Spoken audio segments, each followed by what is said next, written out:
And should I transcript? Okay.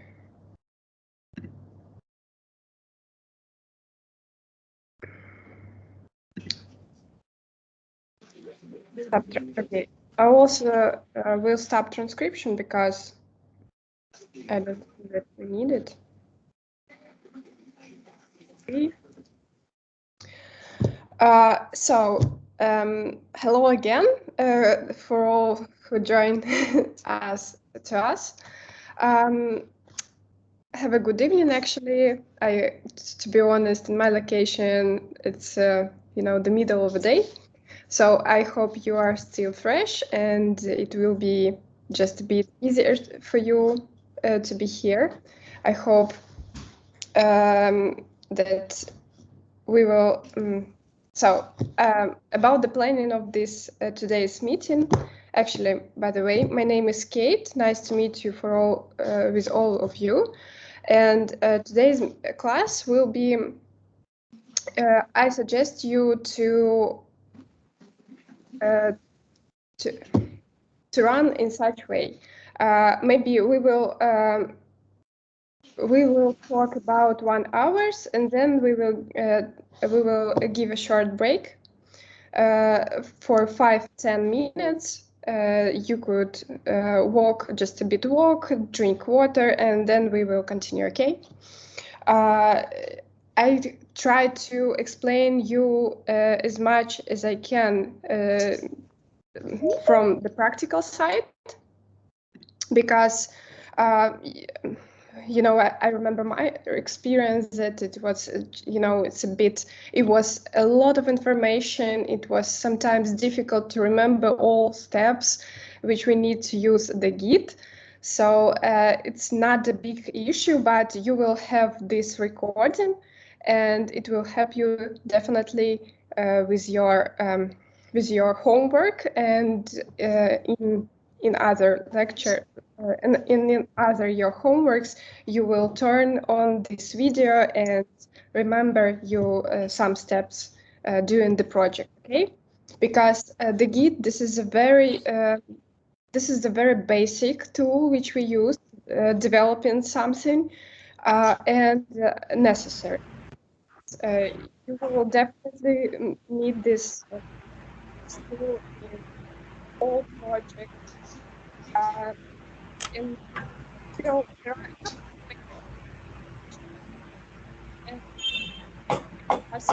to mute yourself. When you will want to ask some question, you will unmute and ask. It's not a problem, but because we all have some noises because we are at home right now. Okay, so hope you can understand it.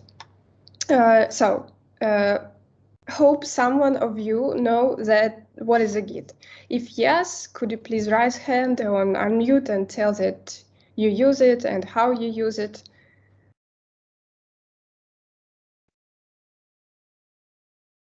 Okay, so seems like you don't have such experience, and I need to explain what is a Git.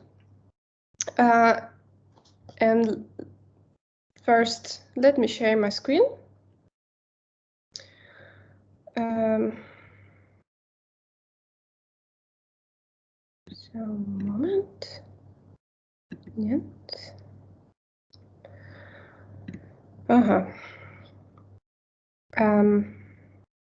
Okay. Hope you could see my screen.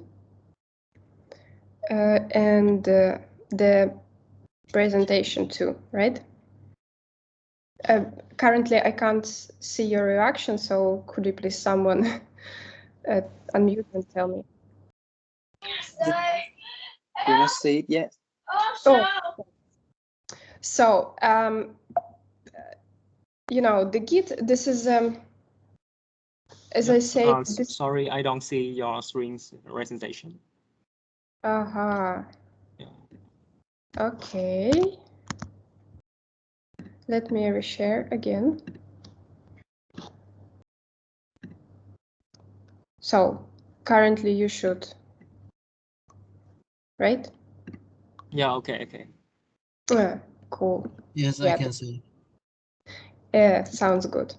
So we all sometimes, for example, we all faced with situation where we need to store our original file, right, and do the changes there, and we should save this file again, but as a copy, for example, right? And sometimes we need to do such copy of the files few times, right?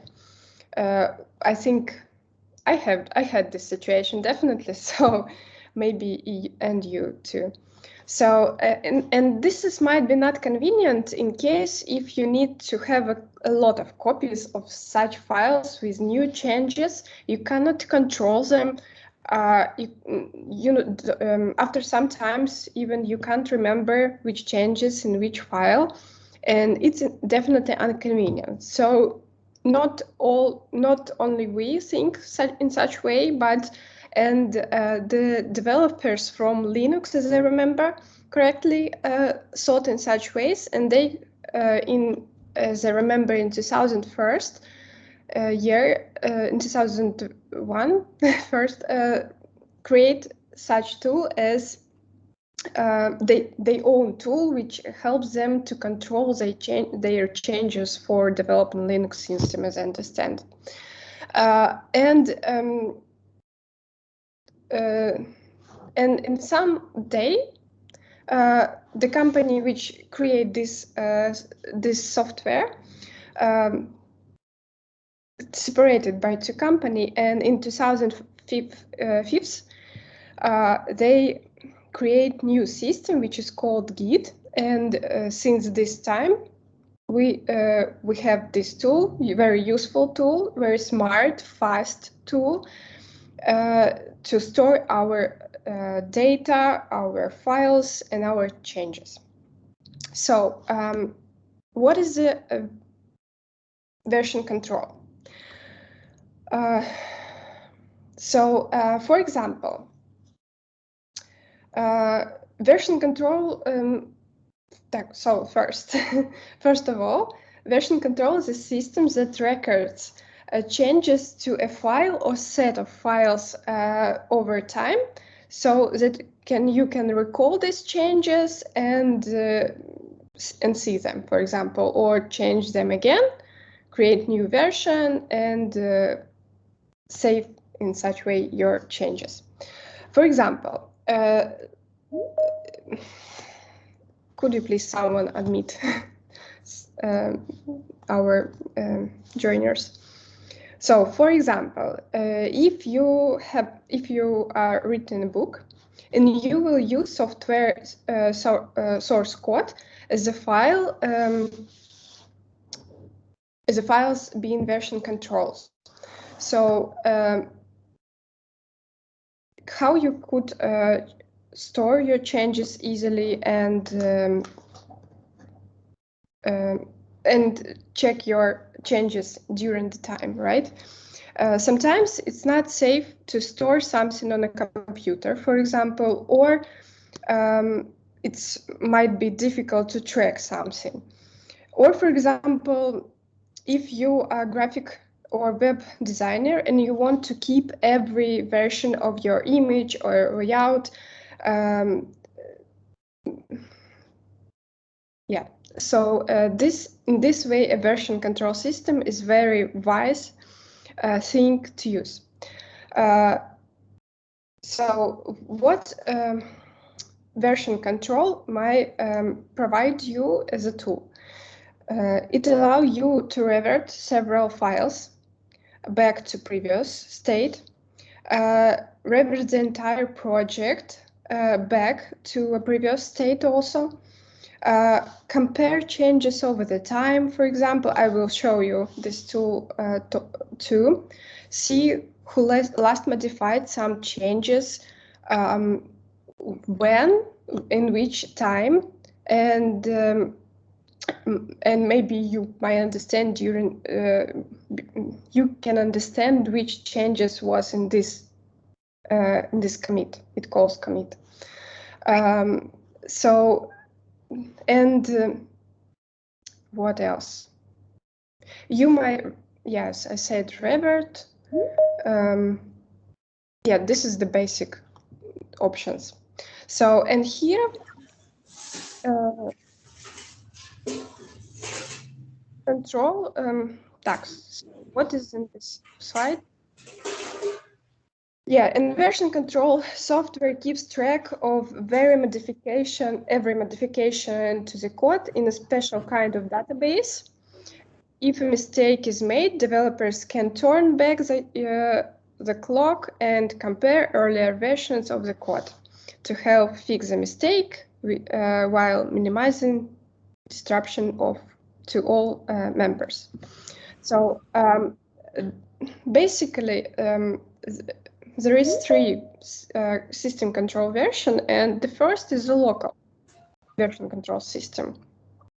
Local version control system is a local database located on your local computer in which every file change is stored as a path. Every path set contains only the changes made to the file since its last version.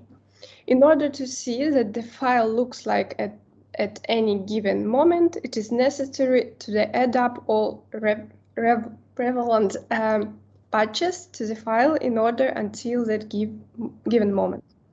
So basically, it means that you have on your local machine some database which helps you to store your changes in with the versions. For example, so can I have here? No. Let me do a bit wider here. So I would like to show you just using mouse, but I don't know, to be honest, how to do it. So I will give print screen, open it, and we will draw just a little bit. So, for example, hours. Let's do this.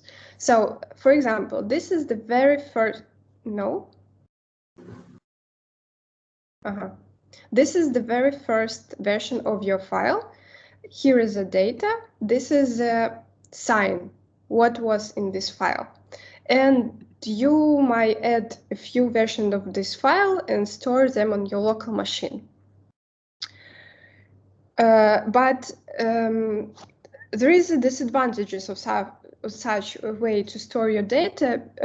At least you cannot collaborate with your team members, or you can, but it's a bit difficult and almost impossible.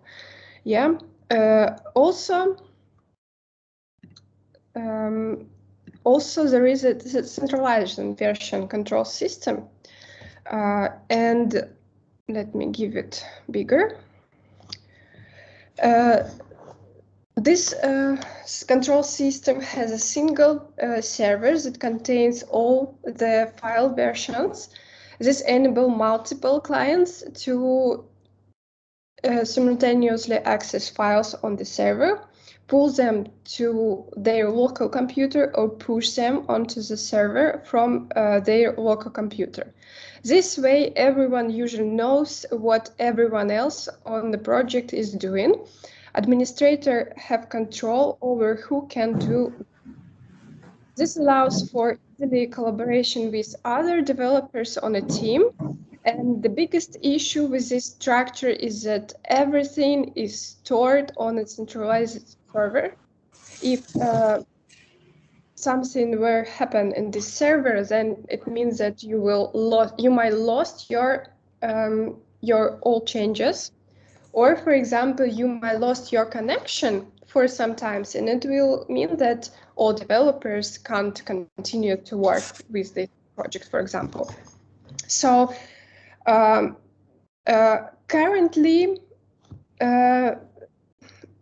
to be honest, I'm not sure that we have in the modern world first local version control system.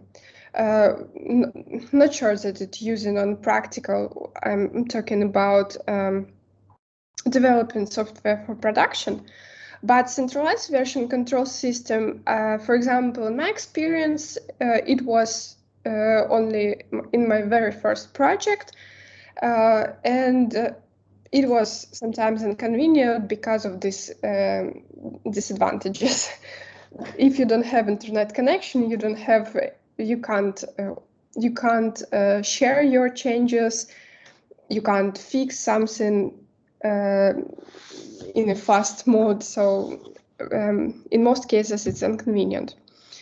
But for example, the Git, this is a distributed version control system, and with a distributed version control system, clients don't just check out the latest snapshot of the files from the server. They fully mirror the repository, including its full history. It means that, for example, you have I don't have here. I even don't know, to be honest, how to use something to show you. No, not this one. Okay, I will do the same.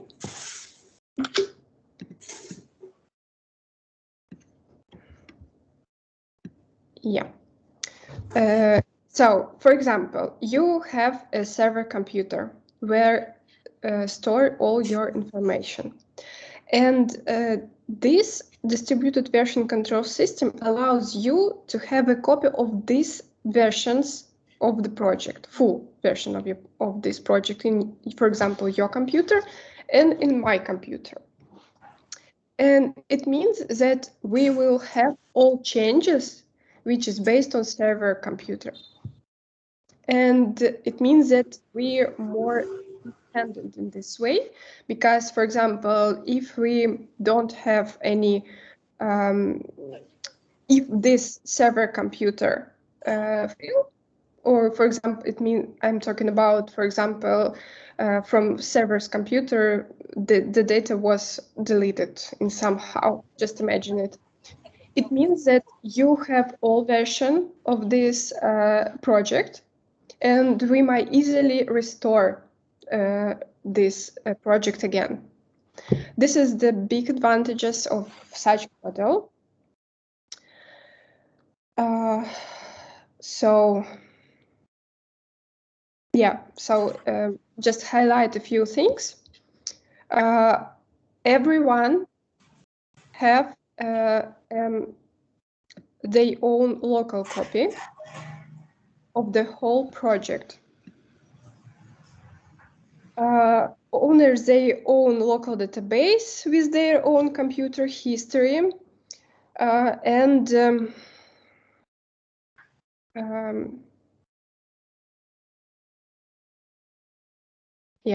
that's all.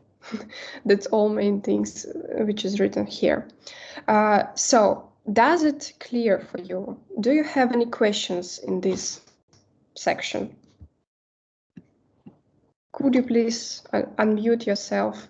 Tell me a couple of words.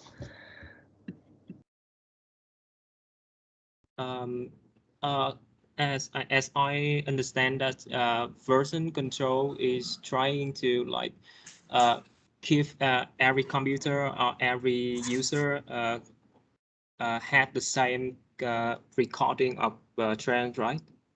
Like if someone trends something, version control have everyone know that trend, and like they all have they all stay on the same space, right? Yes, in almost yes. So version control system, for example, let's imagine that we all who attended this meeting, we are writing a book, right? And for example, we have written 14 chapters and they are stored on a server.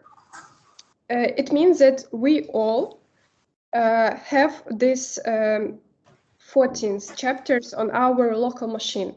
These changes have on our local machine. It means that we all have 14th version now on the computers, and also in a server. The server is like main computer which is stored. The beta, it means it's centralized, right? But we all have a copy. For example, I would like to continue. This is 14th chapter in sort page, right? For example, no, let's. For example, in this 14th chapter, we have 10 pages. Okay. Maybe I need to draw.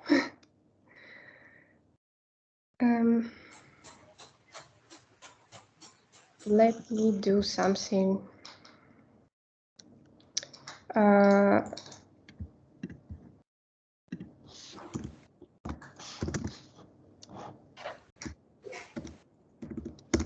No. For example,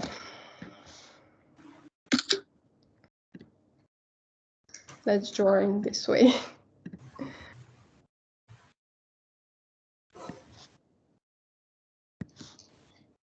So, for example, this is our heap, and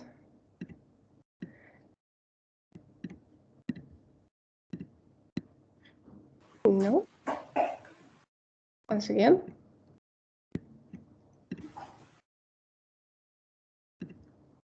Okay.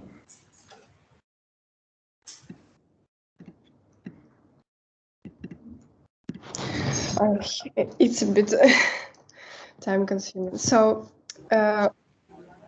we all store this data in our computer. We all have the same version, and we might do the changes in this in a version of this book. Okay. For example, you would like to change the 14th chapter in 5th page. So you add some text there, and for example, in the meeting, we discussed that you did these changes, right? It means that 14th chapter is changed, and we need these changes again. You push your changes into the server back, and we might get this version to our computer all. And this is this is the key how it works. You did something, push your changes to the server, and we might get these changes too. For example, sometimes it might be it might be that, for example, you did the changes, and for example, me did these changes. Then we should decide that how to resolve this conflict. Okay, we will in this case we will call, for example, and decide which changes we would like to leave, and other changes will be removed.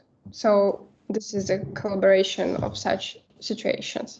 We will take a look a bit closer, for example, in the conflict, but the main things you should understand: we all have copies. If something happened with the server, it's not a big issue. We just or waiting while the server will be available again, or if something happened with the server and it's and this server was destroyed, and somehow you might reshare your local changes with all other, and it will be okay. Does it clear? Does it sound clear? Could you please tell me? Yes, so in the modern world where we I assume that all user had their internet. So what is the best type of server that we can use on version control? Not sure. Can you elaborate on this a bit more closer? Because we have 3 types of server to work with version control system, like local, centralized, and distributed. So which one is the best choice for our internet? Are you talking about the best server for your internet? Am I understanding? Yes, because our developer now has internet to connect to server, like connect to cloud easily. So I think there is a type of server, a type of version control to work bad, like local or centralized. Sorry, you can explain just a little bit more. I don't understand the situation. Sorry. Because like example, like we use centralized version control, right? Huh? We will have to have a server on the internet like cloud, and every developer computer need to connect to that and see can own developer can see the trend in that server. So as I assume that centralized is the best way to work in the collaboration.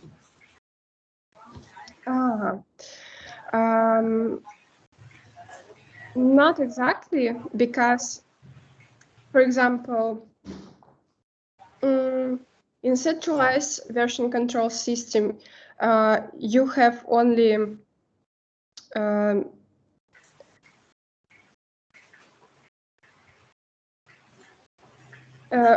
in centralized version control system, you have only files or just small part of your changes. You don't have full history, don't have full files. You see here, for example, this is the server, right? And there is some versions databases. And you have only the last changes here. But with the distributed version control system, you have the full history of the project. It means that, for example, if something happened with the project, no. For example,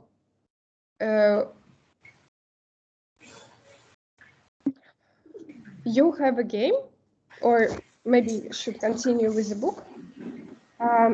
For example, if you would like to, if you know that, in such way, if we decide that the two last chapters, 14th and 13th, not necessary right now in the book, we might easily revert them, right? Or, for example, we decide that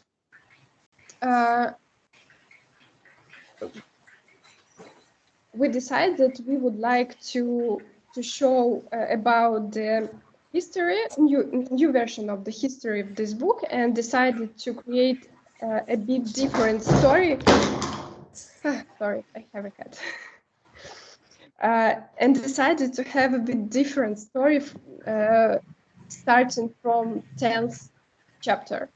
So it means that we have two branches from these books in different way, right? But the common part, first two chapters, will be the same. And for example, if you will work with 14th chapter, you cannot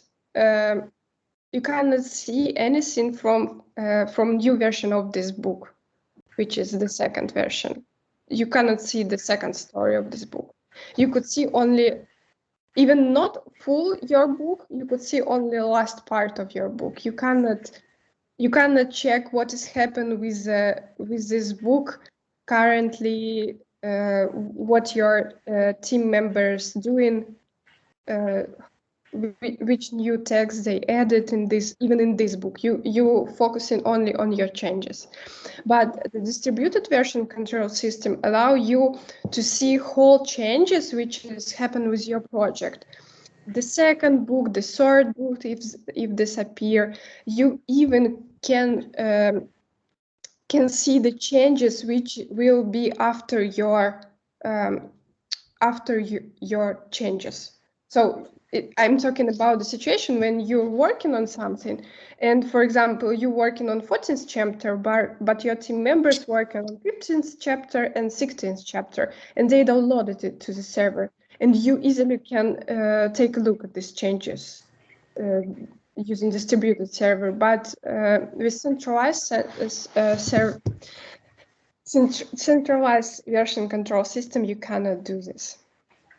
I will show you just a little bit later, and don't worry, you will understand how it works easily just with the practice. But yeah, right now it may be just confusing a little bit. Is it okay? Sounds clear or not? Yeah, is our better now? Oh, cool. So, we discussed this. I've tried to give you just a bit more detail about how it works, but let's have a look at this picture, and we'll see. Okay, I again can't show you something. So, for example, again, just summarize. Repository is used to contain the project. Git allows user to store several different repositories and track each one independently. So one important thing which I didn't mention before, but we will definitely see this in our next part. This is hashes. Hashes, this is, we call them a commit. Each unique, this is a unique unique identifier of your changes. For example, moment, I will show you. Yeah. So, for example, here on the biggest screen, you see that commit and a lot of letters and numbers. Then you could see author, date, and the commit messages. For example, here, commit have a hash 5BF53 and so on, so on. This is the biggest number. So this is a unique for each commit, and this is an identifier of your changes for the database. You also could add some message in order to identify your changes, but the hash definitely will help you to work with the changes directly, and we will take a look at this a bit later. Yeah, and using hashes, Git creates a tree-like structure to store and retrieve data easily.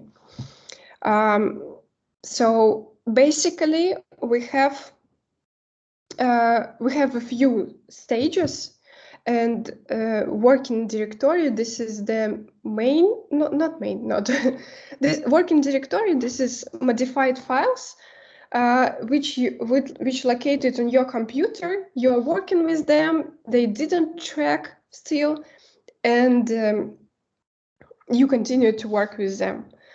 Staging directory. This is the for example, you did your changes.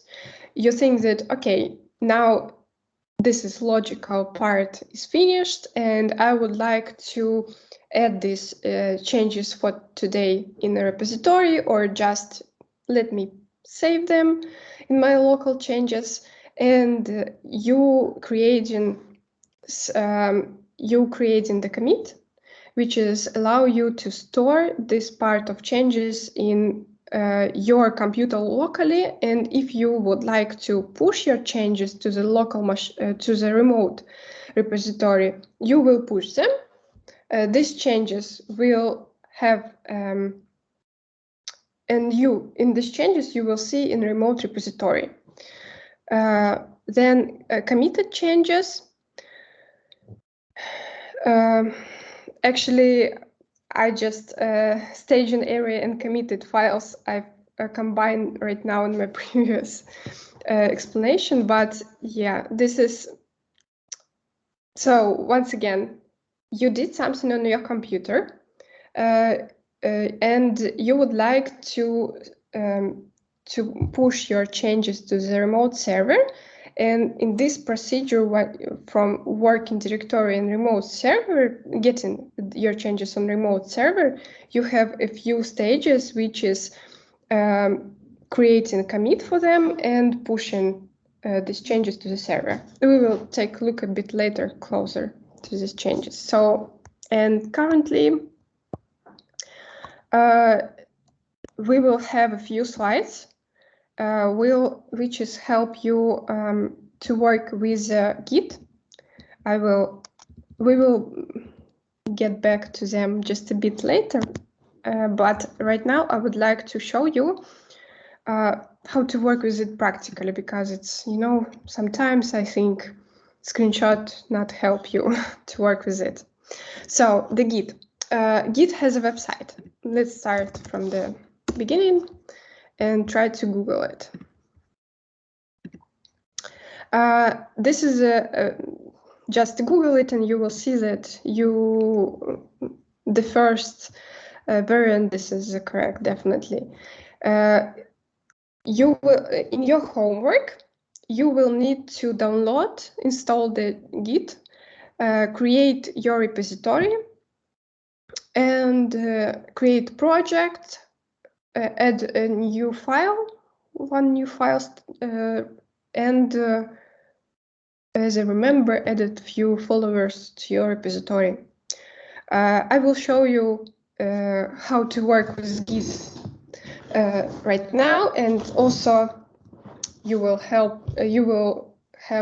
you know, some tutorials for your homework. Not all homework, but most important part. So please download the version on your computer when you will do your homework. Currently, I have Git, and for example, how you could check it after downloading and installing.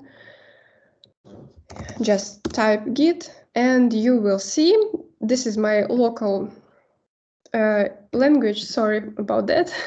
This is the Russian, but anyway, you could see that Git initialized, and you might see the some commands which you can do. The Git provides you clone, init, add, restore, and so on, so on. You will see all this command in your language, preferred language, I think. And this is the small small clarification about each command. So this is the about downloading. Then you have Git have a book, you could see it here, and documentation. I saw that there is a videos even, and you might take a look at them. They're not big, sometimes 14, 15, 5 minutes, something like this. It's short. And what I would like to show you,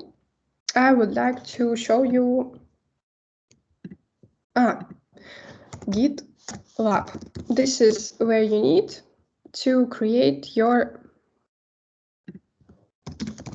project. Yeah, let's together. I don't have an account here. The most popular tools to show or to take a look at your changes. This is a GitLab and GitHub. Maybe you have heard it.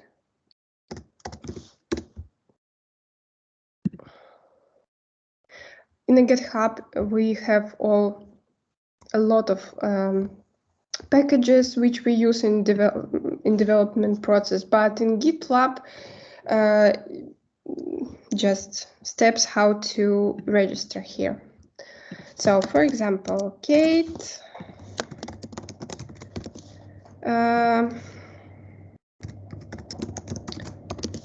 This will be my username. Oh, say set. Oh, available. Okay, this will be my username.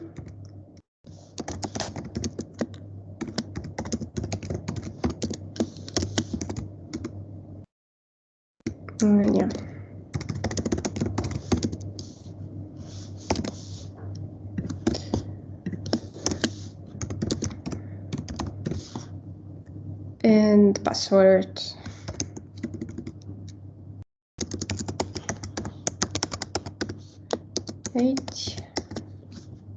Okay. To be honest, I don't remember this, but okay. Let's try. So this was easiest part of the registration.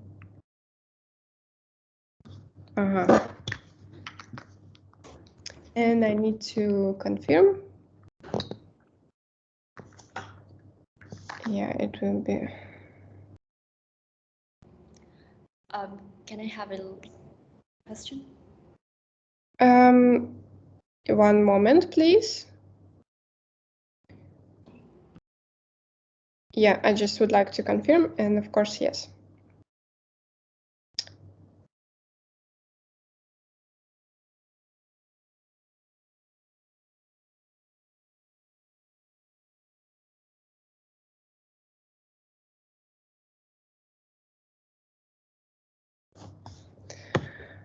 Okay.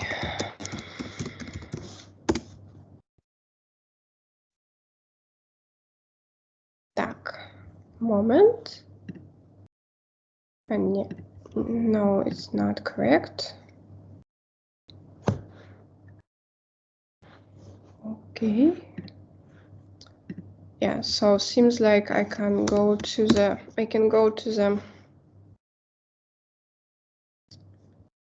so have a look. This is not correct, okay? I was redirected from the previous, but previous was gitlab.com. So don't miss this step. So seems like I could.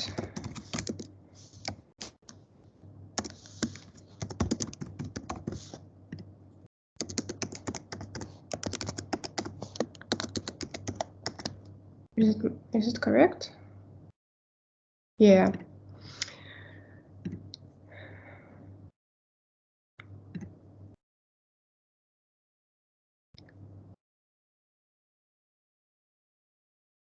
So I would like to store my code, maybe. Who will be using GitLab? Just me? Okay, my company or team. Let's try this option. What would you like to do? Create a new project, join a project, plan your work, collaborate in code, and more. Maybe this one. Oh, by the way, let's have a look at this.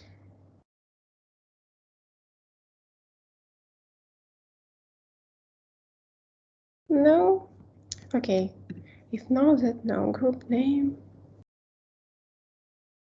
Project or organization into 2 groups. No, we are without organization, so I think, okay. So then the question, please.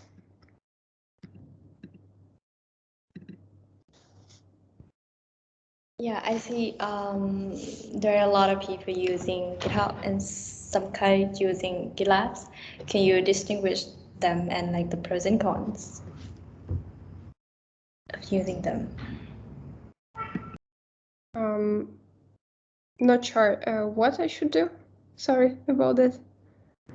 I mean, like sometimes my teammates require me to join GitHub, and sometimes I use GitLab, but I do not know exactly what is the difference between them. So can you distinguish them? You know, this is usually, for example, in my job, this is just depend from the project. When you join to the project, they have just somewhere repository. To be honest, maybe, for example, libraries or some packages from NPM, you will see in GitHub, usually. In most cases, yes, but projects might be on GitLab, might be on Bitbucket, might be on GitHub. It depends on project and their purposes. You could create your project actually whatever you would like, but for these homeworks, please do this in GitLab because the bot working with GitLab in EPAM, okay? And they will check your, the bot will check your homework in GitLab only. So yes, please, I saw the rise head, something like this. Yeah, correct? Yeah, I am. Okay. About this question, about the question that's the girl, previous girl talk to you, but I think the teacher must be define which one of the project you GitHub or GitLab, right? Because we cannot do the same project with the two different kind of website, right? Yeah, it's different website. I mean GitLab and GitHub, GitLab and GitHub. GitLab, this is the one. This is the one project. So basically, you know, the changes and differences that because the company owns two other persons, right? Or other companies. GitLab, this is the one company. GitHub, this is another company. Yes, I understand, but I want the question is if we do some project, we must to be define which one we should use, right? You, if you would like to, the project for your own purpose or during this course? Yeah, during this course. On this course, you should create your account on GitLab. Okay, okay. Thanks. Currently, I showed you how to do this, right? Okay. I shown you. Yeah, the couple of settings, not this file. Here you will need to change your profile name, and let me give this.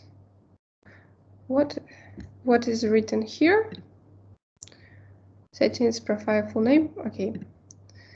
Settings, profile, full name. Okay, let me leave this like this. Okay. Email, profile photo. You will add profile photo, create new private repository. I will show you how to do a bit later, and you will need to add a bot. In settings, members, invite from and hookup, we have bot. Okay, let's take a look. What is it?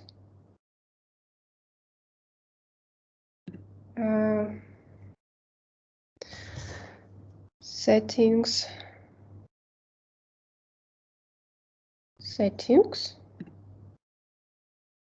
members.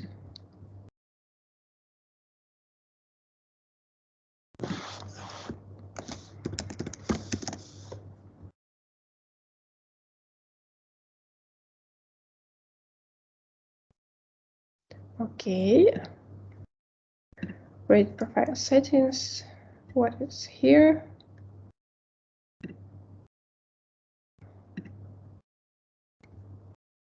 Application, chat access token, emails, notifications, preferences.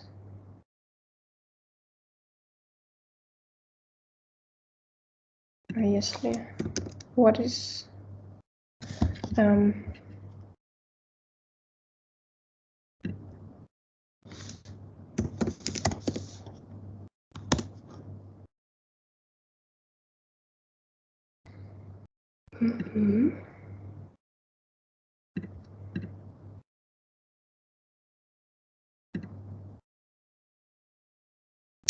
So I think we need create a repo first, then we can ask the access to the bot later. Sorry. That means that we had to have a repo first, a repository first, then we can give the access to the box and the content member to that repo. Maybe, but I would like to check here. Okay, if not, I will maybe back to this a bit later. Okay, so profile photo, profile name, you will change this repository and these settings, which is important. And this 2 point, very important. Okay, so let's go to and create the project. I saw the plus button here, so it means that we will click this and create from template, create blank project. Let's call our project test git EPAM. So project description, testing functionality. Let's use it private. If you have okay, you will see this more closer at your homework, but just be careful if you have more options in your homework. Okay, my goal is to create project to show you the basic commands for Git. So it was created, and here what I can see here. I see that we have YAML file here and README, and we have here some description. I think it's more standard. Yeah. So this is the first way how we can create the project on GitLab. Okay. What you can do with this project, clone, and you have 2 options. So we have a terminal on our computer and go to the correct folder. Okay. I check what is it. What I have here.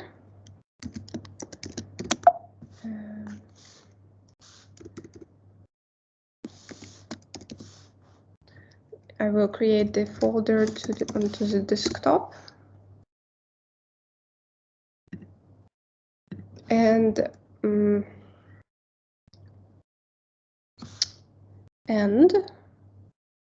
let's go.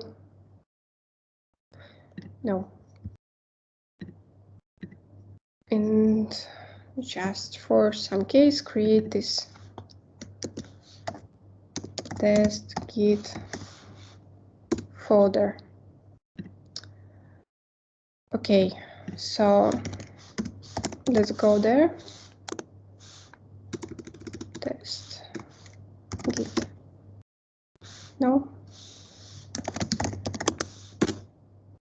Yeah.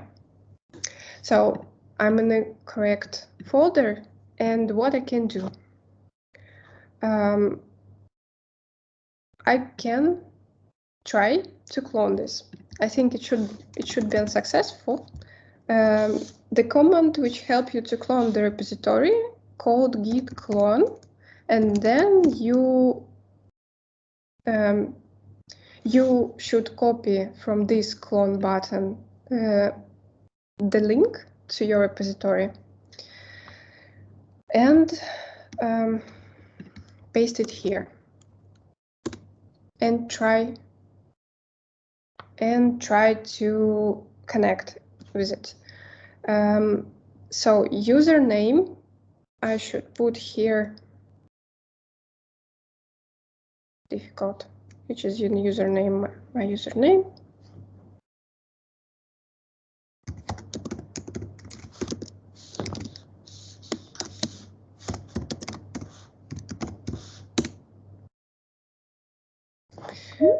Yep, and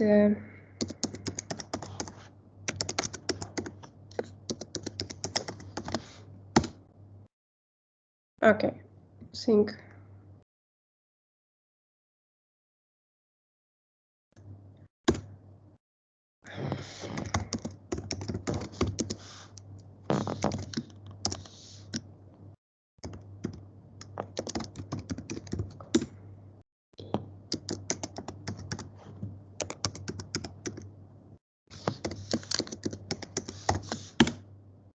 No, again, sorry about this.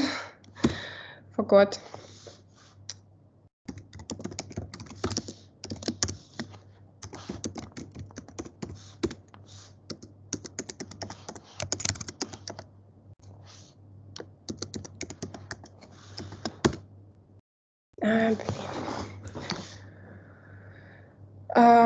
Okay, let's go to the settings.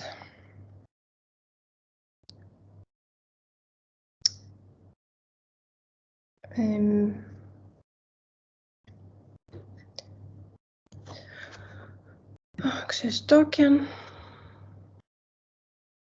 No. Profile.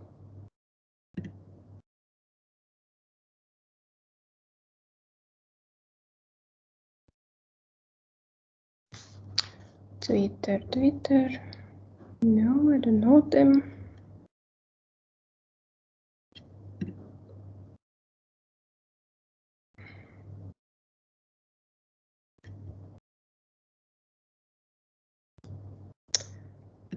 Maybe this one.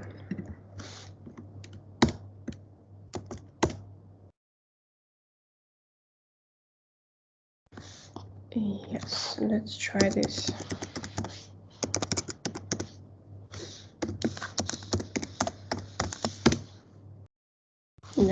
No.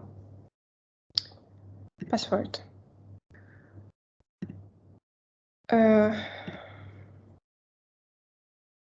I'm sorry, but I really, not forgot, but just I type it's almost. I didn't see it.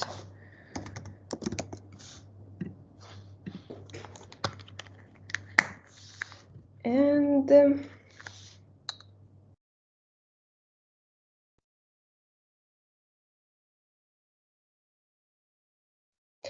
let's check and change them.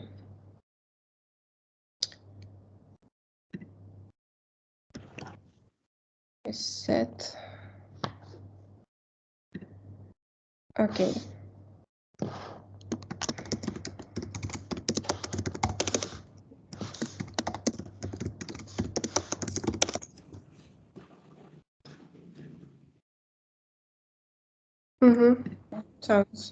Sounds good.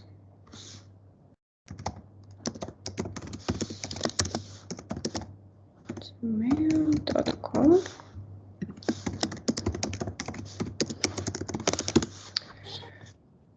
Yeah, we still. And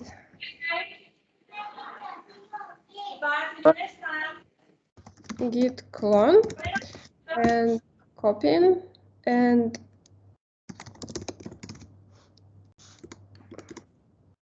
okay, I need this part in the web browser, Kate Kuzminkova.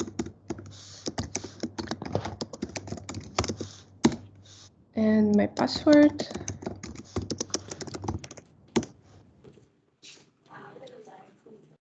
So it's done. You should see. You should see such lines where with a final line that it's done. So after this, I can go and to check my repositories. In my folder, I will see the new folder with the name of this repository, and I can see README file. Let's take a look what is there. Okay, a couple words about the IDE in which you can develop. For example, I use WebStorm this is, this is not necessary. I can just recommend you something. You can choose whatever you want. The WebStorm is very popular, one of the very popular frameworks. Usually, developers likes to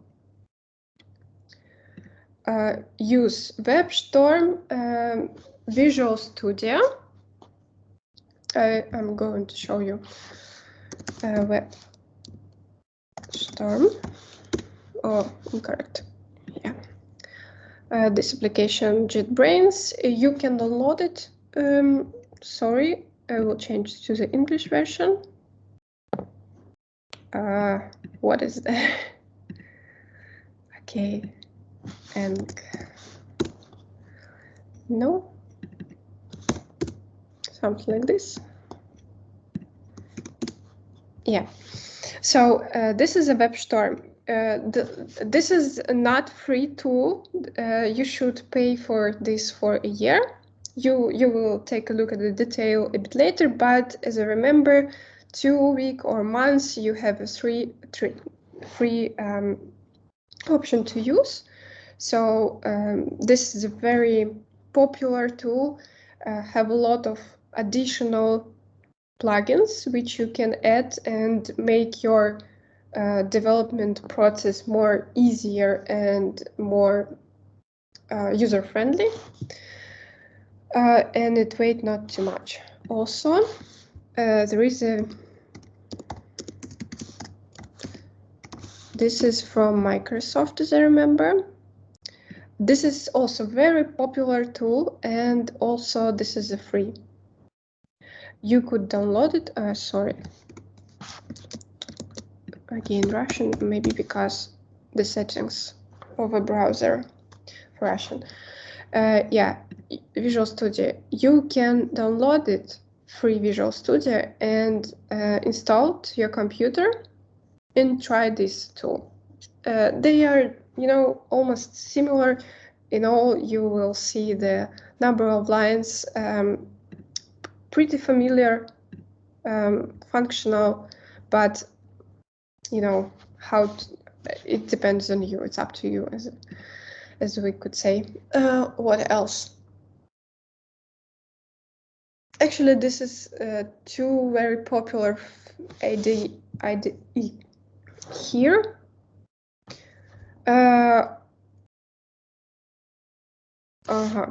It calls C++ notebook. This was my very first.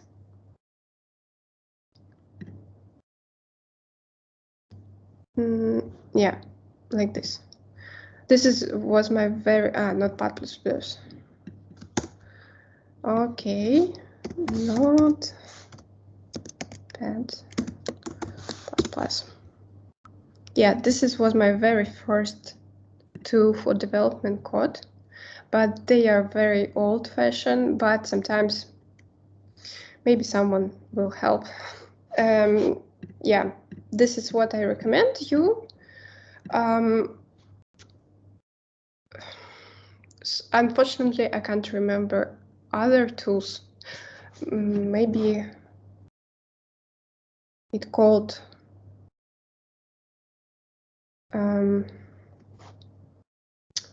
I have heard about Atom and Sublime. Yeah, that's what I tried to remember. Atom. As I remember, like this, right? Should be logo. Letter 8. 8? No, I wasn't correct. No.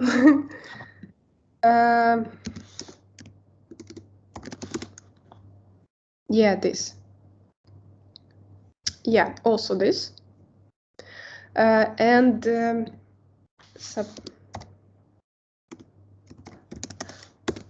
maybe this. How to spell? Could you remember me, please?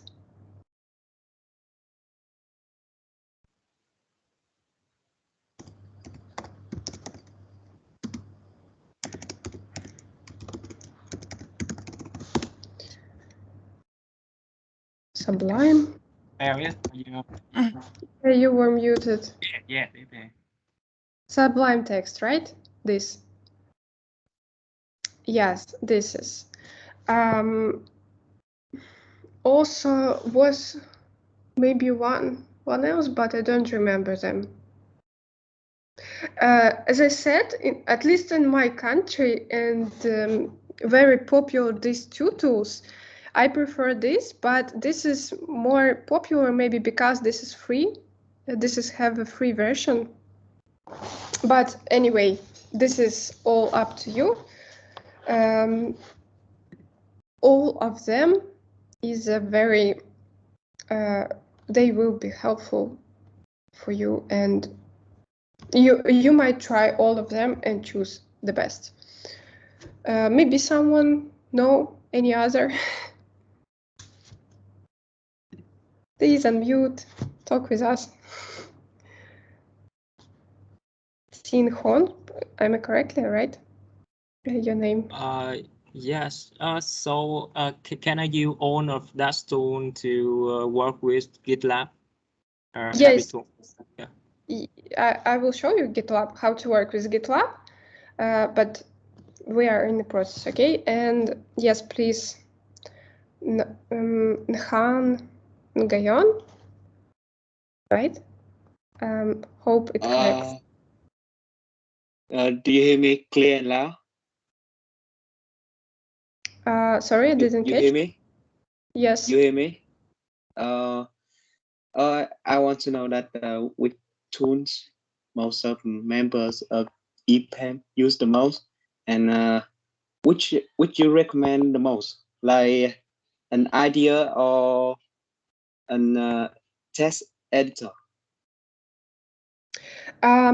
You know, am I understand you correctly that you would like to know which IDE I recommend and most often used in EPAM?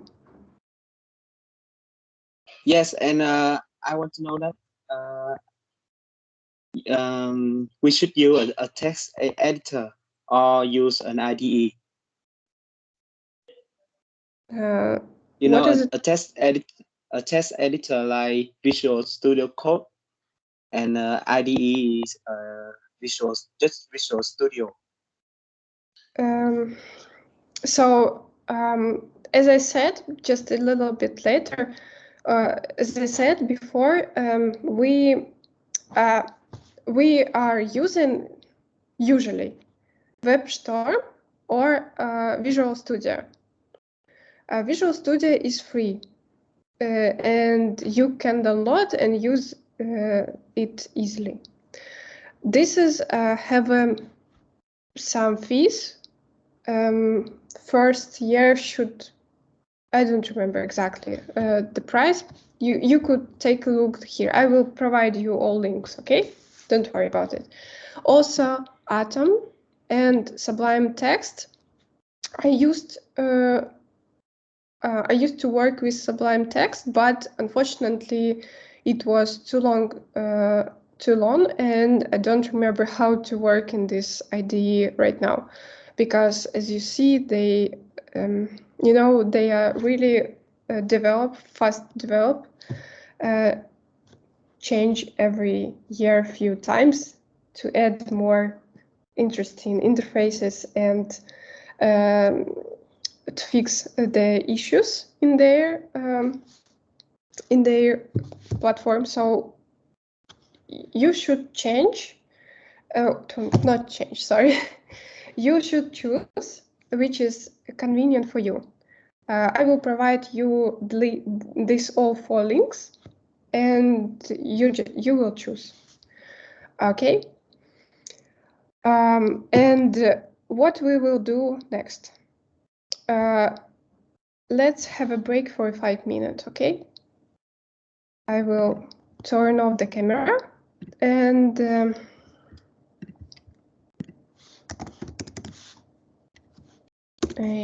timer.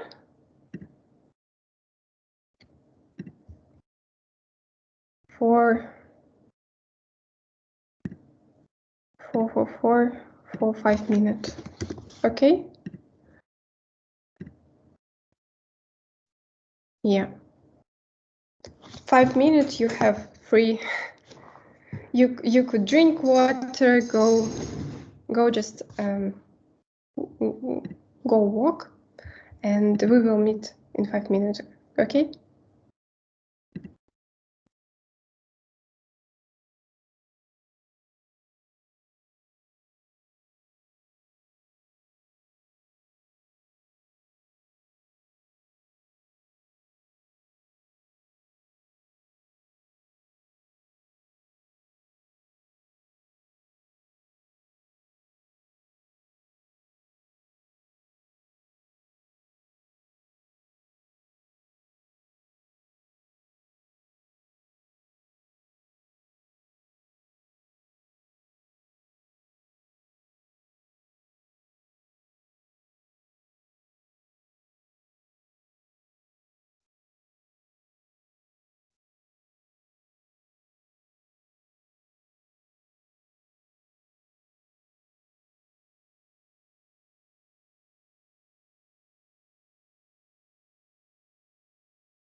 Yeah, so Our break has finished.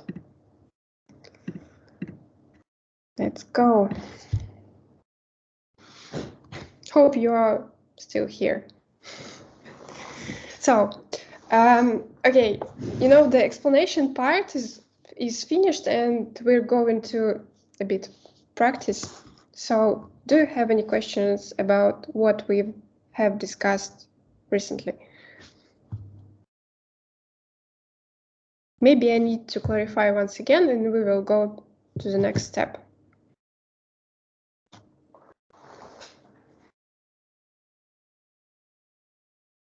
Okay, let's think that we can continue and let's go to our GitLab. So, as you remember, we clone our repository successfully. So now, and we see that in our repository there is a few, I will hide these files. And right now we can see that in our new repository we have one file, right? This was the first variant how we can create repository, and we can do this using GitLab, for example, right? But what if we, for example, create our project by ourselves to try some frameworks, for example, React, and create some small application. And after we will create this application in a few months, for example, after a few months, you would like to share this project with your friend, for example. What you should do in this case? So the answer is actually you have two ways, but the one of them is the best. This is very simple and very easier. What you can do, for example, you create some games for your friends.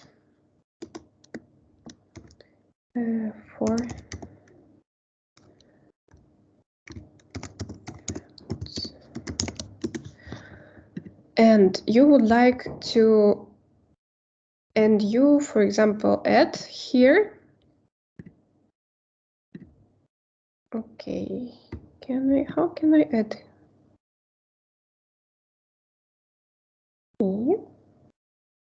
Okay, let me open my framework and desktop, test-git, open. Trust project, and I would like to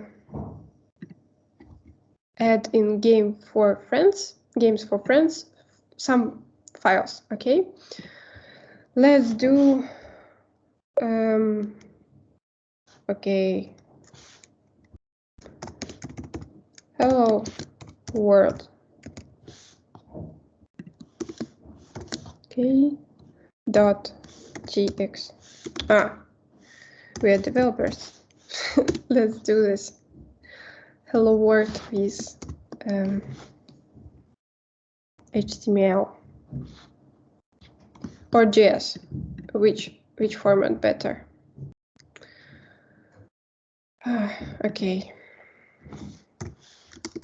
Let's do with JS. Okay, I will rename the file. Refactor, rename, and just const.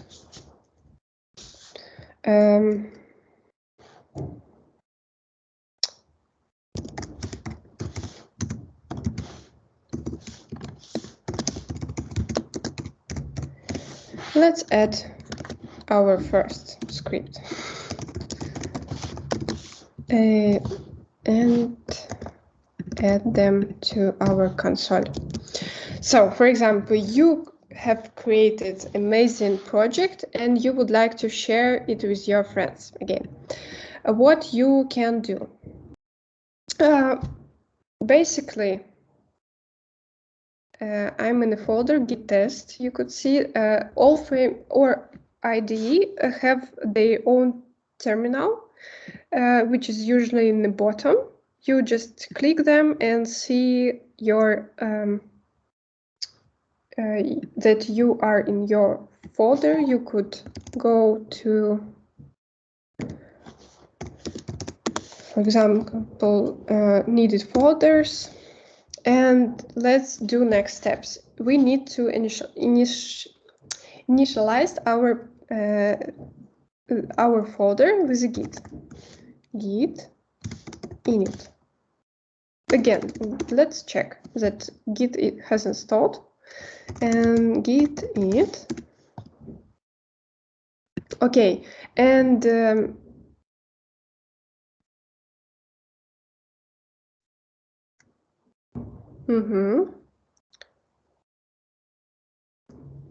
okay, git status. Yeah, it means that we create our if we would see in this folder, no, this one, we could see that here has appeared the hidden folder git, and here this hidden folder also exists, and also a YAML file. But for example, if we create another folder,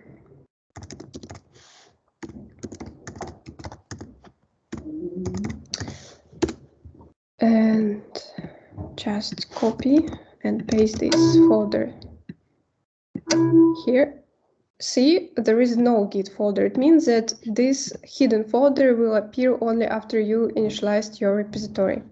It means that the git can track your changes in this folder. So we also need to create this repository into our GitLab account. So repository, project information, here, it should be somewhere here, which is a main folder. Yeah, here. New project, and we can choose the option. We can import the project. We might do this. Let's try to do next. So in the presentation, where is the presentation? Okay, not this, this. So yeah, let's go through these commands. Git version. After you have installed your Git repository, you can check your Git version. Usually, for example, in most cases, we might check the version of framework, such some framework, Node or React. No, React not like this. Node or NPM. We can text Node-v and we will see the Node version. But for example, for Git, it might help us, and we should use the common Git version. And we'll see that we have one of the last version. Git config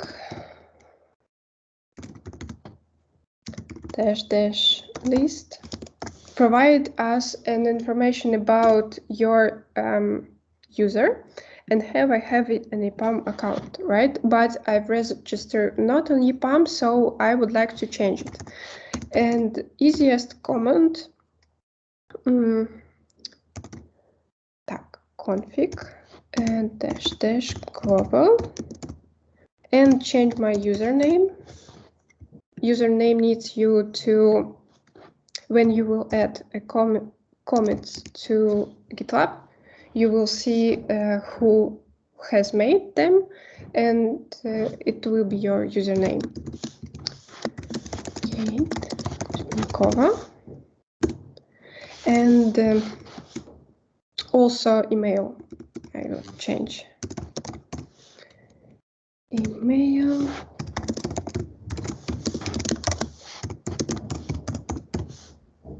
Okay. Yeah, it's done.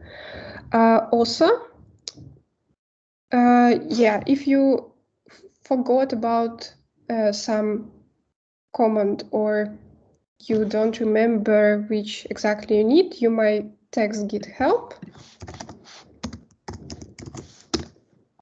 and you will see the same command which we can see before with clarification. I know this is Russian, but if you install in your computer, you will see in English or in your language.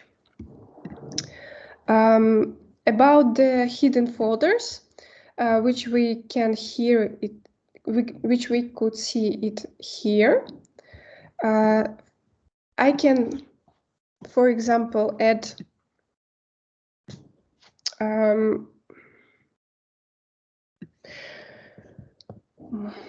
moment, how to explain it?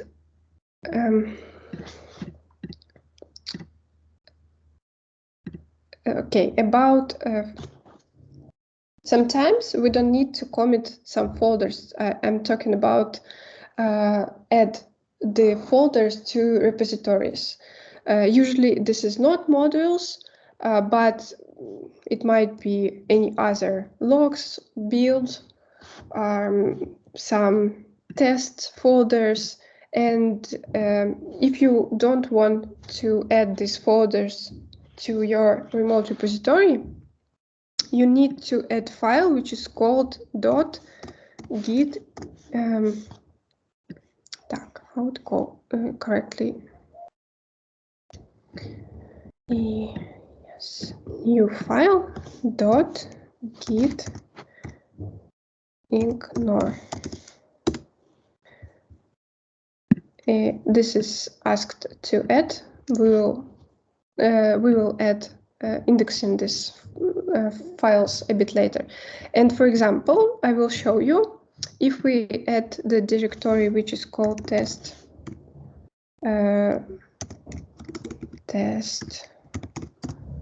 folder, but we don't want to add this folder to our remote repository, it means GitLab. So we just put the name of this folder in git ignore, and we will see that it's now it's gray. Okay, but for example, if I remove this folder and check, okay,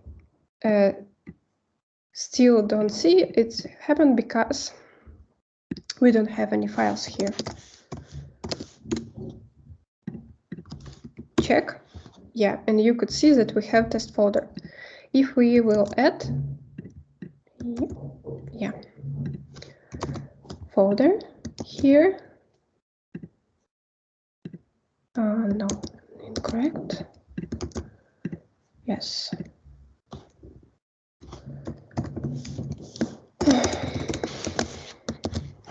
Yeah, so we again see that test folder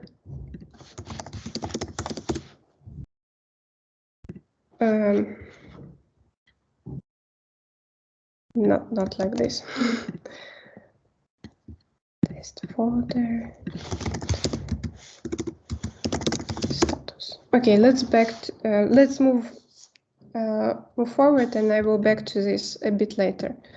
We'll show you how this indexing.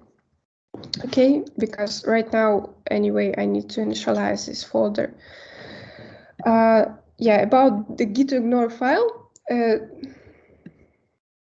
am I correct? Yeah, git ignore.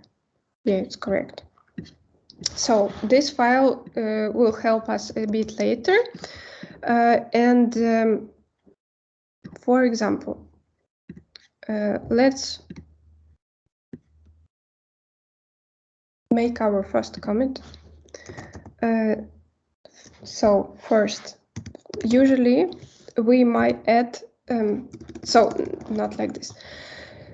Currently, you could see the check status again. You could check status of the file using command git status. Okay, currently they are red. It means that they are not indexing in this repository and you cannot change them. It means that this is your working directory as in this process we are here. Okay, so we working on these files, we create new or we change them, they will red usually. So then we would like to add them to remote repository, and we can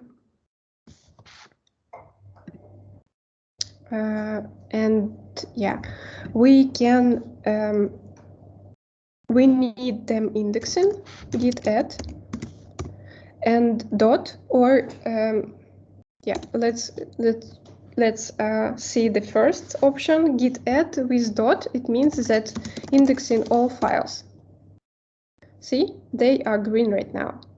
It means that you can add a commit here, git commit with a message, and then the text of message first commit.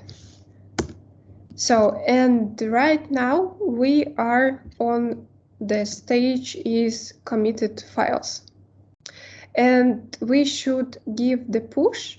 We should take a push, and the changes will be on remote repository. So once again, if you would like to check the status, git status. If you would like to if you would like to add your files to remote repository, you need to indexing them, to create a commit for them and push them. How to push we will see just a bit later, but right now we will see the second option of an indexing files. Okay. For example, let's add here a new file.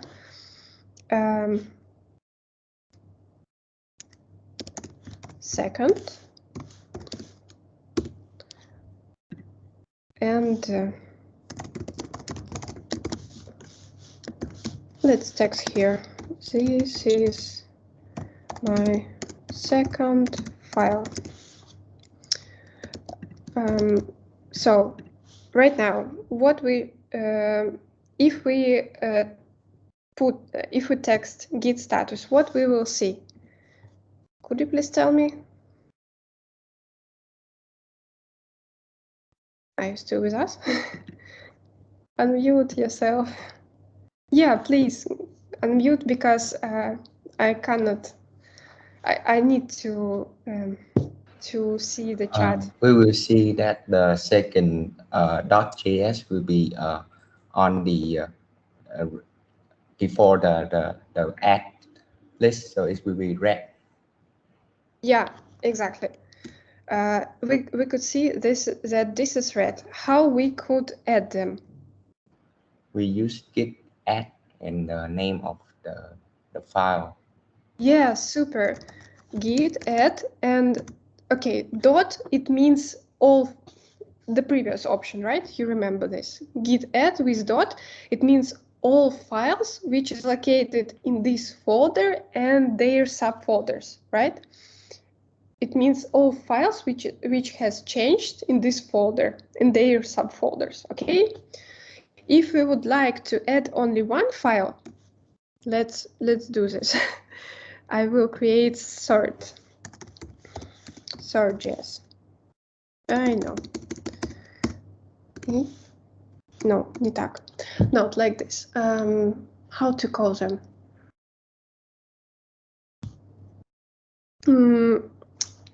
What? Oh, ignore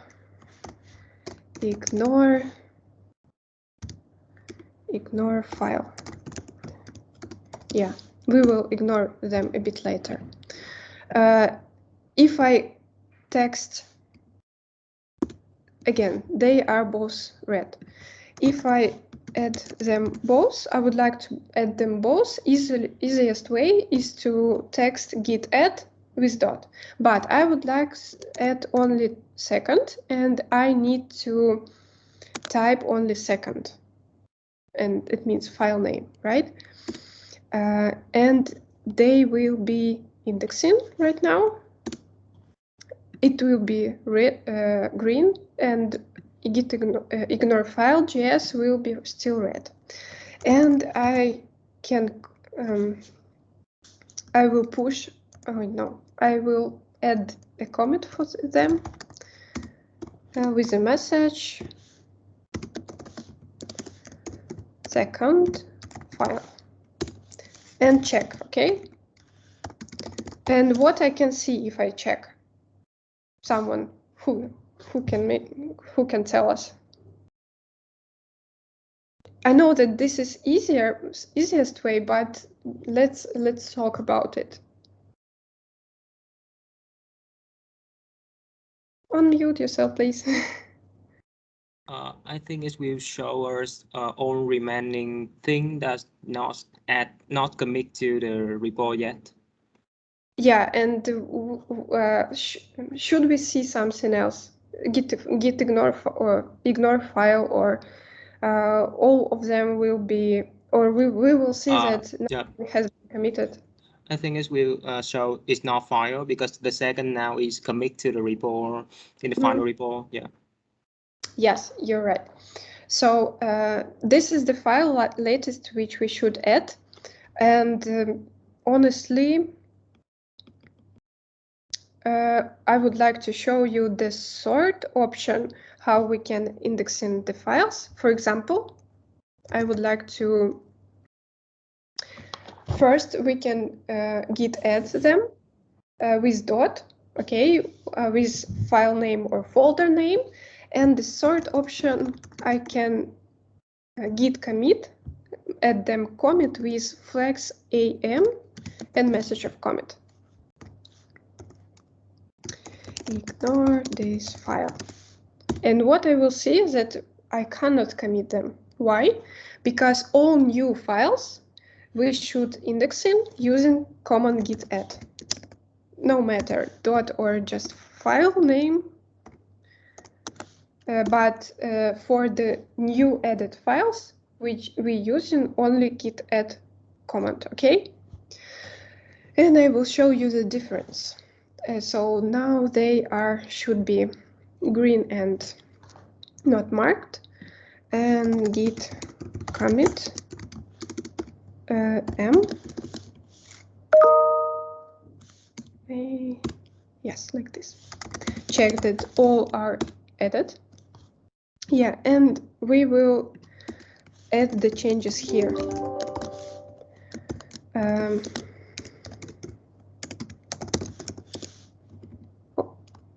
Not like this.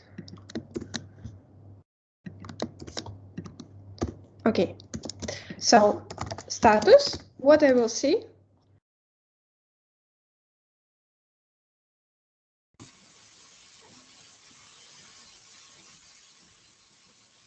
I think the second JS, because now we trans that file and it has new information in that. We need to keep track. Yeah. Yes, you're absolutely correct. And please see that we have our IDE tell us that we made changes in the second files, highlight them. And also, one more interesting tool. Sorry that I jumped from one to another, but you know, this is like show you in the progress. We can see in, this is a plugin which I added to my IDE. I can see the changes in files here. For example, sometimes I need, it means that sometimes you need to check the history. and this option might help you if you have a lot of files. So the IDE help show us which files changed. If, for example, if I close them, I can go there and see that this file is changing in the progress. So status, git. So currently this file was indexing, but I've just made the changes and this is changed file, right? But this file was initialized in a git, and it means that I can use this this command, git commit -am, but it's only for indexing files. So if I would like to change the status, you would see that this file edit with ignore this file comment. So it's not good. I don't like this message. And the next command, which can help us to change the commit message, git commit rm and no --. Yeah, you could see this. I forgot an English word. This is application which can help us edit our commit messages. The first line, you could see this is our commit message, and you can change them. Okay, so for example, but you cannot click here by. You can move here using mouse. Only erase. Okay. Oh, not. So I'm going to the message, delete. Oh, I can delete it, by the way. It was too long.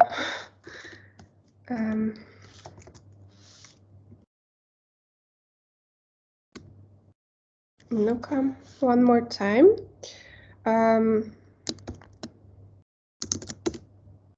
Once again.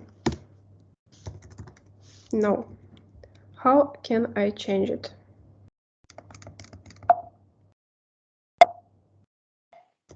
Actually, basically, you can. Yeah.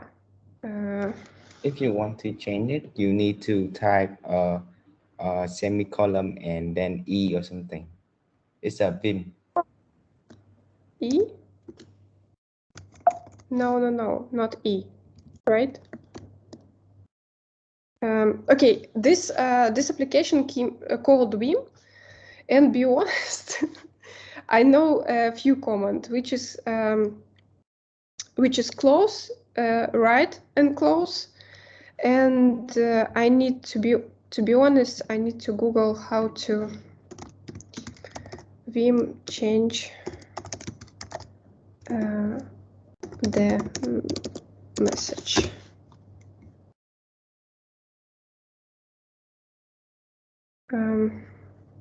Let's take a look at this.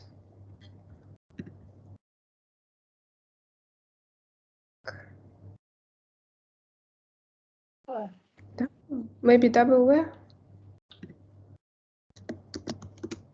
I know. Yeah. Oh, yes. Okay. Maybe I don't understand. Sorry about this. Someone would like to help me, but yeah.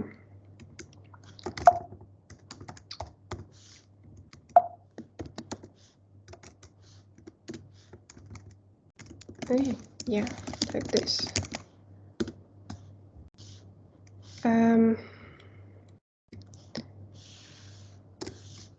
Not.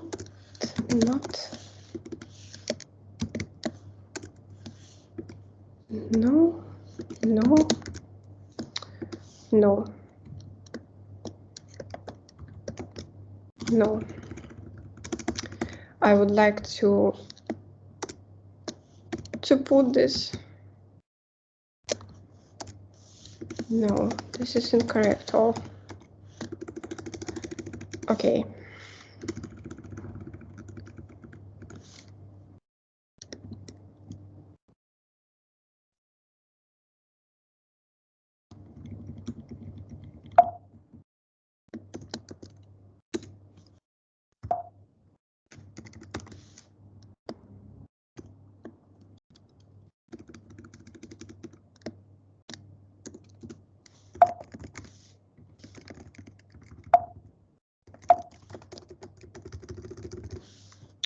Oh, strange.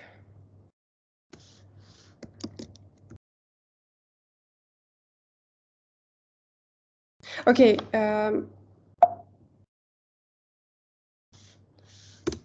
Let's use this. We will definitely create not beautiful.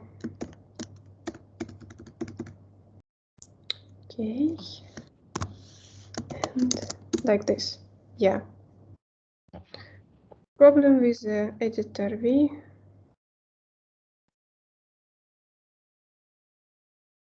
Okay, and it here is said that please set the message with option M or F. Let me check what is happened here. Nothing has been committed. Okay, let me check my last message in my last commit, okay? With this git log command help me, and ignore this file still here. Git commit -am end. Once again.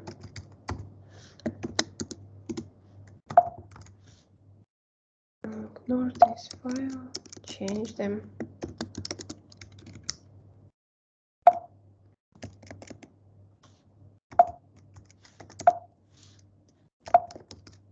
No. I think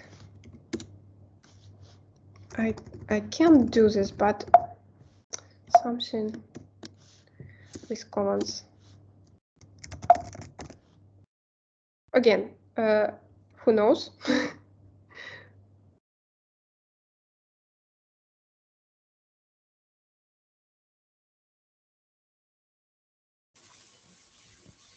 You can press the letter I. Yeah, thanks. Thanks a lot because I tried. Yeah. Thank you a lot. Because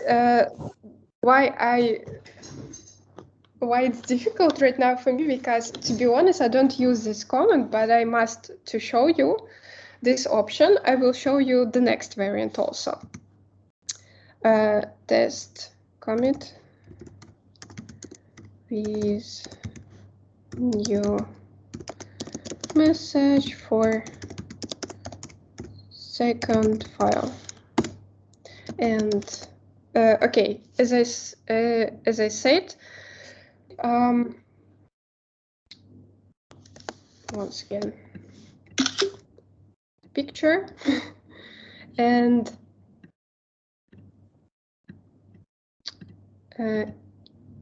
the command you need to press it called semicolon and E, command E. If you would like to close and save your changes, you need to, where is the text? Here, text.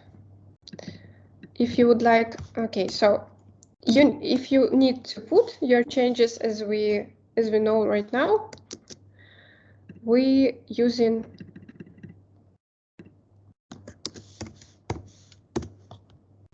command with E, right? If we would like to save our changes, it means rewrite and exit from the V, we use command WQ. And if we would like to just close without saving our changes, we use this the third option, just with Q. This is not optional. This is must type in this sign. Okay. So, right. Okay. Yeah. And checking our log. Yeah, my commit messages. So in this after you, if you would like to this command is using in order to check your all commit messages, not only your, this is for a history. You could see here the hash of commit, author, the date, and the commit message. Yeah, from the top again, this is the one commit. And it means that we are working in master and our head is looking for master right now. We'll take a look at this more closer just a bit later, okay? And after you take a look your your changes, just queue and you exit from the Git history. Does it sound clear?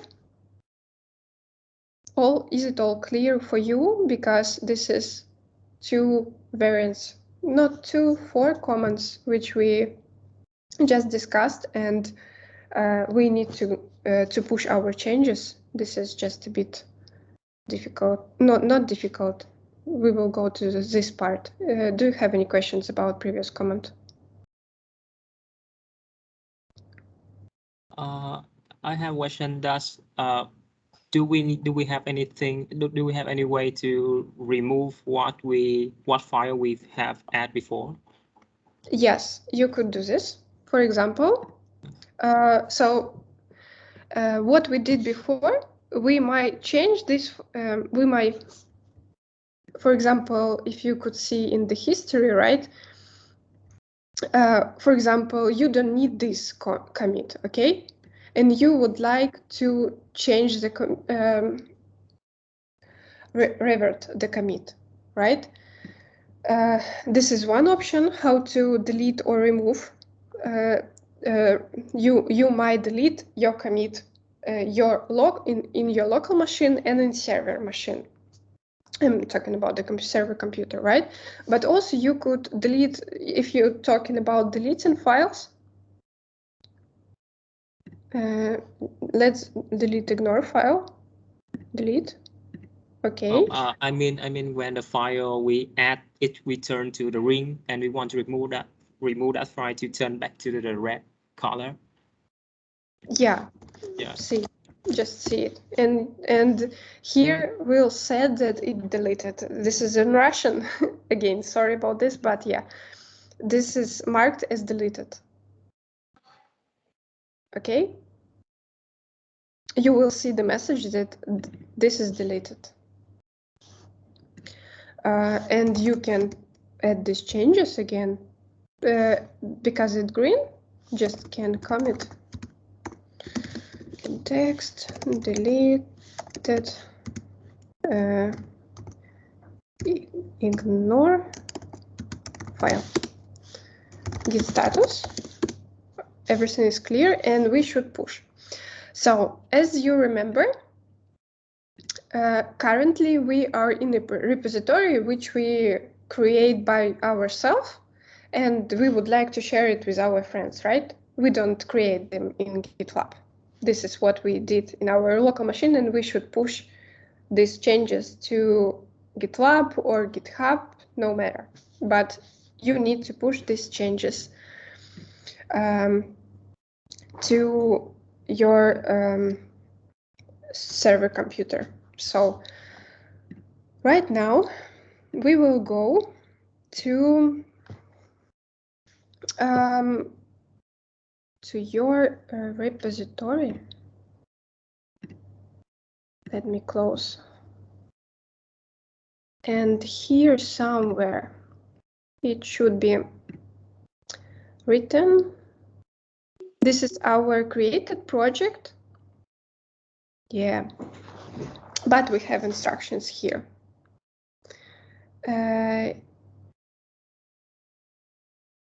Yes, moment.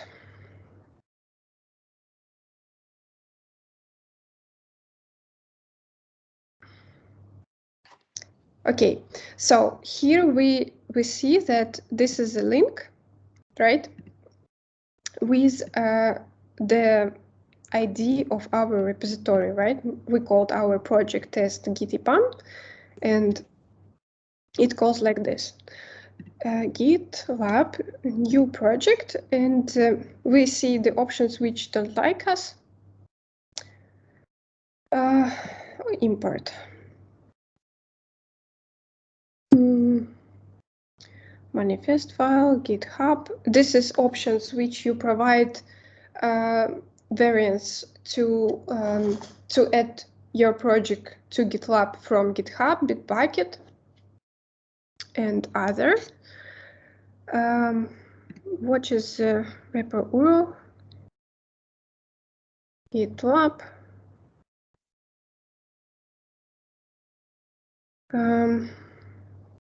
No, I don't like this project. Oh, I don't like this type of.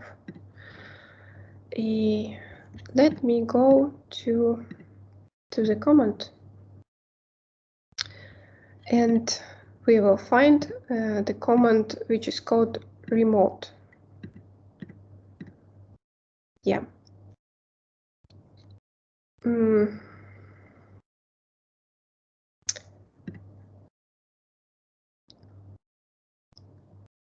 So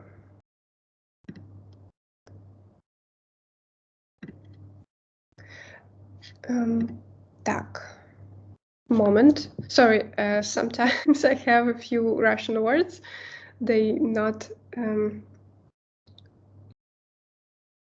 important, to be honest. So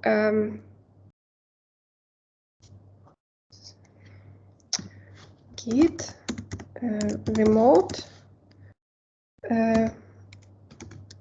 No, Git add new project to GitLab. Let's take a look at the command, because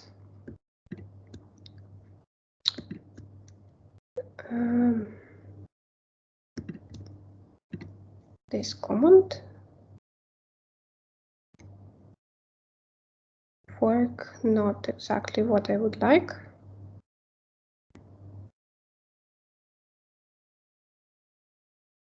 Version config.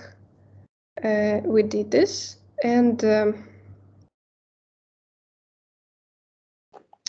clone it's not our, and I'm not sure about this version.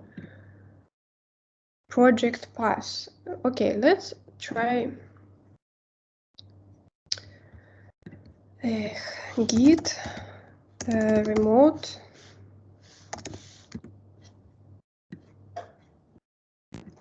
add origin.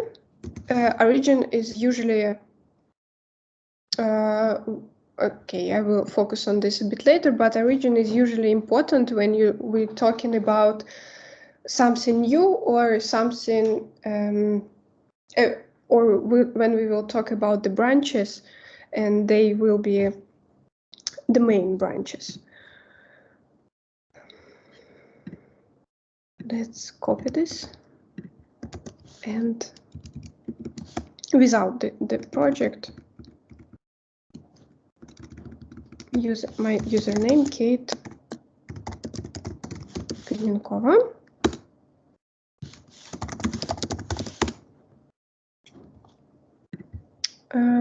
Let's take a look at this again.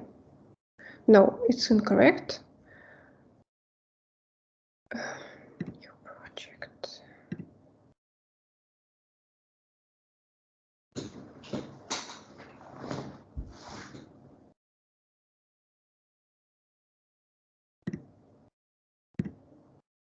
Okay, let me create folder. I will take a look. Okay, let's do next. I will take a look and text you in the chat, okay, about is it possible to add your local changes without creating folder in a GitLab. But right now we will create a folder, okay?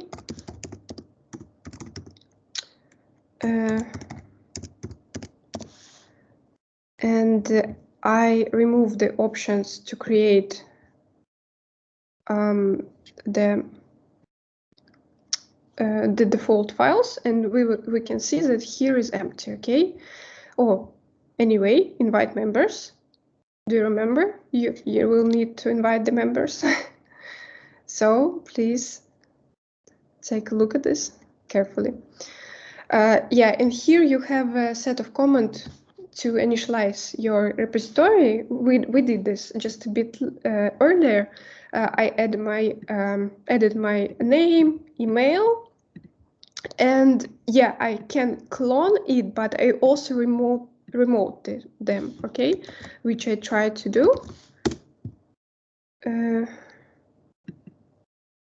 Okay, git push origin.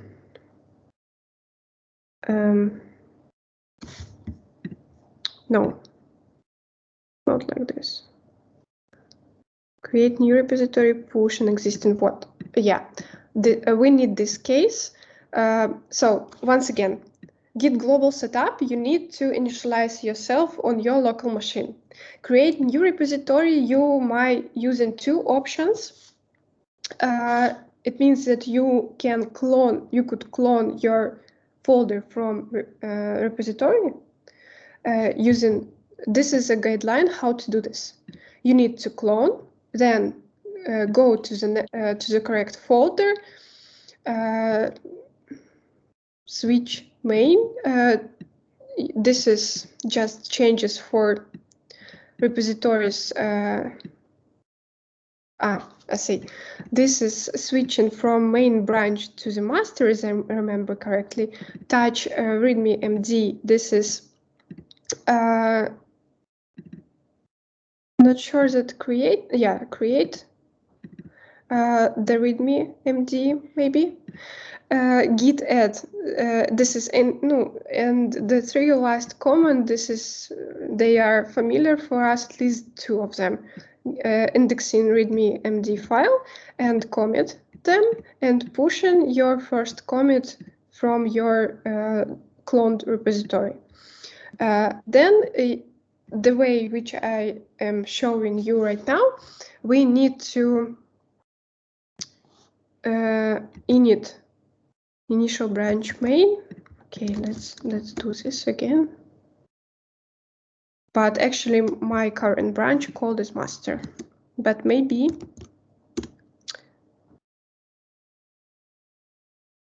okay, and maybe should I? Okay, maybe I need to try to push them this.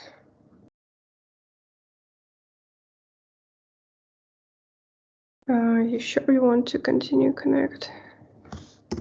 No.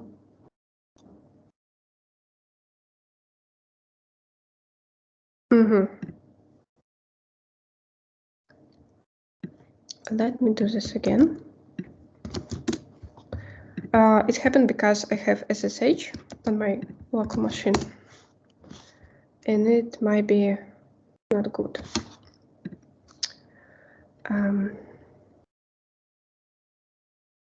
Cd an existing folder. No. Yeah, and this is because we have a git here and git remote once again. Yeah, of course they exist. What's happened?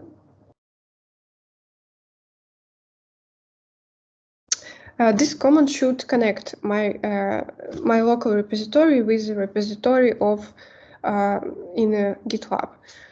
So let's do this. Try.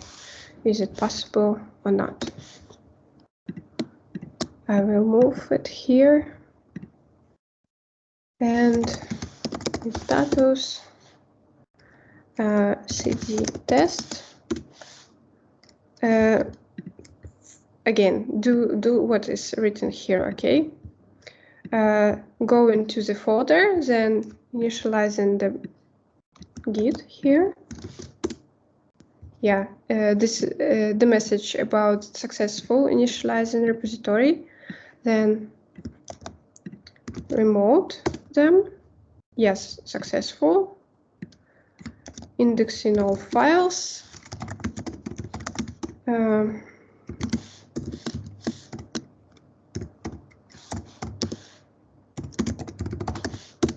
And pushing.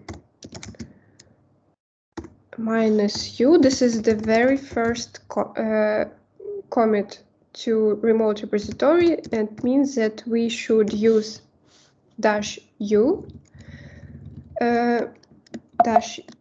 -u and origin main because we set as it here, okay?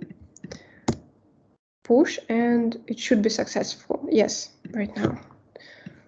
Maybe it happened because I cannot push this folder because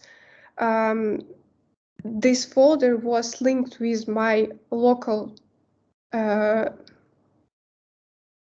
how to say, in my local environment, I have also my my keys for my work. That's why I have this trouble right now. So, but if you would like to create from scratch on your local machine repository, just do this easily. And then just go using this guideline and you will do this correctly. Okay? Don't worry if you will see some issues like me, which we, yeah, something like these warnings or errors. If you will see that something unclear for you, you don't understand why, you can Google it, and the best, this is for the future also, not about the Git, it's for other errors in JavaScript and HTML and so on. Usually just try to Google it and try to find some issues in articles, and the very best, in my practice, the best answers usually in overstack flow.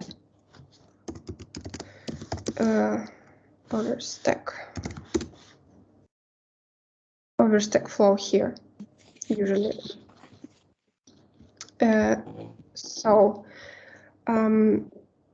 okay, let me drink. Okay. Now, I will just show you that we in test folder have again test and all other folders and files, okay? And here, if we would like to refresh the page, we will see that all these files, and I will move it here. Okay, where is commits? Folder, history. And here we could see the history, the branch called main right now. In initial commit, you could see all changes here. Okay. Files. And you could see that 3 minutes ago, I have added these files. And I will change something here, for example. And I will show how it will look in the GitLab. Again, AM because the file was indexing before.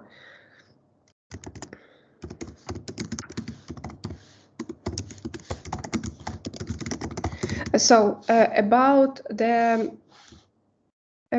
your changes. To be honest, good practice. After you commit something, try to check the status. Maybe in this situation, I've changed only one file.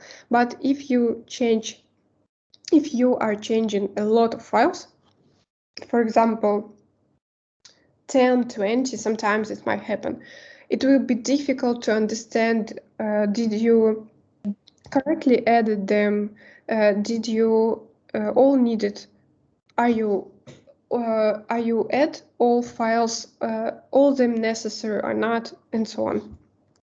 The best practice is checking status. And about the pushing, as I said, origin main. As I said before, only in the very first commit you need option with -u.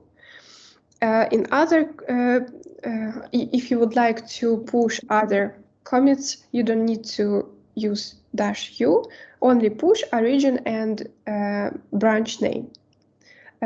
Here, branch name main, also it might be master.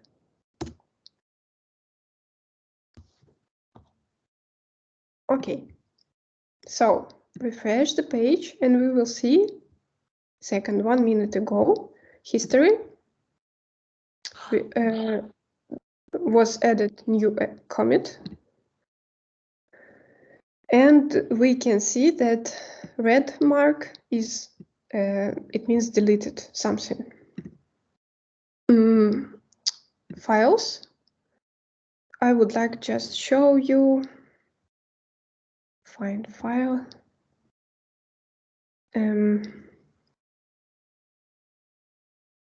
Graph. Currently it looks like in line, but it might be more difficult way. We will take a look at this a bit later. I'm sorry that it takes a bit more time, but we still need maybe 30 minutes. Hope it's okay for you. So also branches, we have only main branch. We will add new branches a bit later, and I just want to show you the whole history.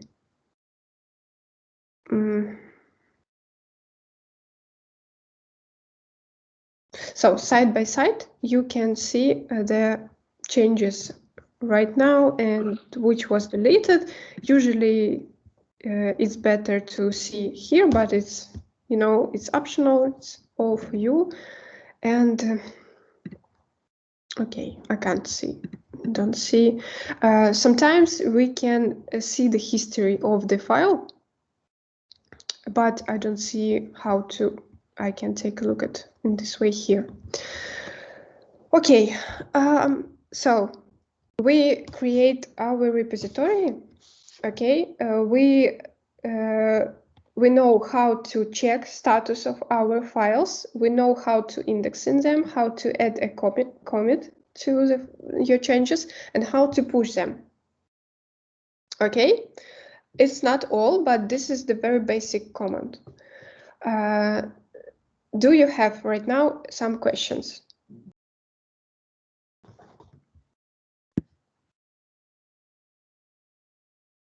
If yes, just unmute and ask. Please do not hesitate to do this. Okay, so also we sometimes, as I said, do you remember still example with a book that for when we work with a team, we are writing some book, and for example, right now we are on the 14th chapter, and we decided to change the history starting from 10th chapter, right? So it means we will see 2 variants of book and then decide which is better. Okay, just imagine this again. So for example, and it means that we will see 2 branches of this book, right? How to do this branch in Git? This is very easiest command, or It's very simple. Git branch. Then you need to add flag --b or -b and the name of branch. Let's call it second branch. Second branch.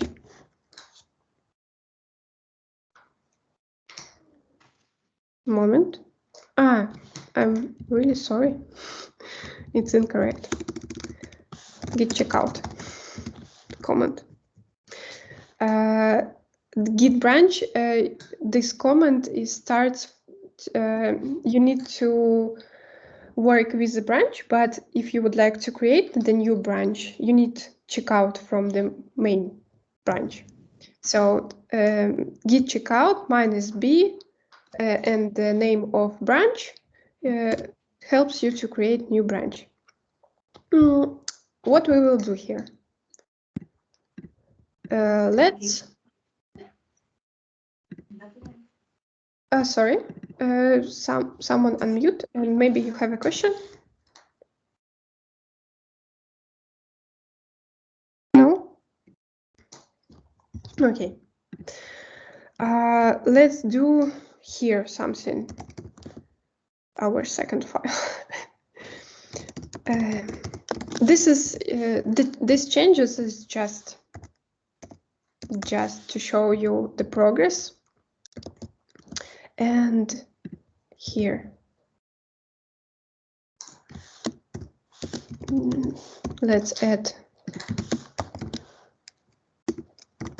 here text a bit. Okay. So again,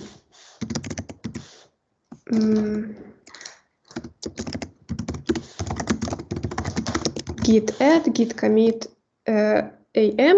You might do this git add with git commit am. It's, you know, they will not block anything in your. You might do this or this.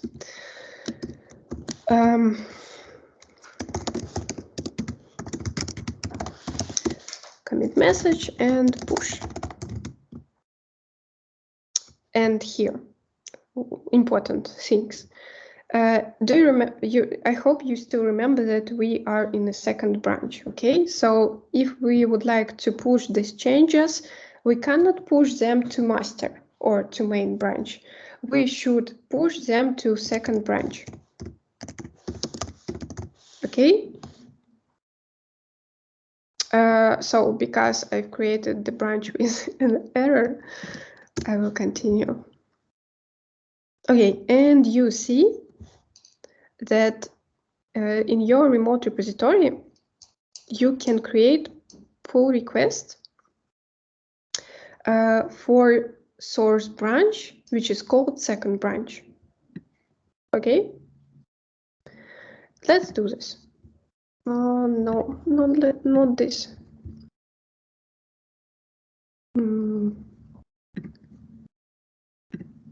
Nah, no. Okay, I will show you here. You will see this notification in the repository again, but if you will click on this link, you will open in the browser will open the next functionality, the same for you. If I will press 2 button, but you will see the same. You might add here description or not. It depends on you or your needs. You can assign it to some person, and you know this is optional actually. You might assign it to someone who will check your changes, who might check the changes, or for example for yourself to identify this how is it called, pull request, merge request, to identify this merge request with you. For example, it needed if you have a team with 20 team members and each day all of you creating 20 merge requests. In order to identify who has been created this merge request, you might assign it to you, or you anyway to see who is creator. I will show you where, but let's assign it to me and create. So right now you see that there is a merge request here and it's open. Let's take a look at them. See, who create? Me. Updated logo. This logo, this is person, assigned person. Okay. So for example, depends on the project, but sometimes you create and this is who should check.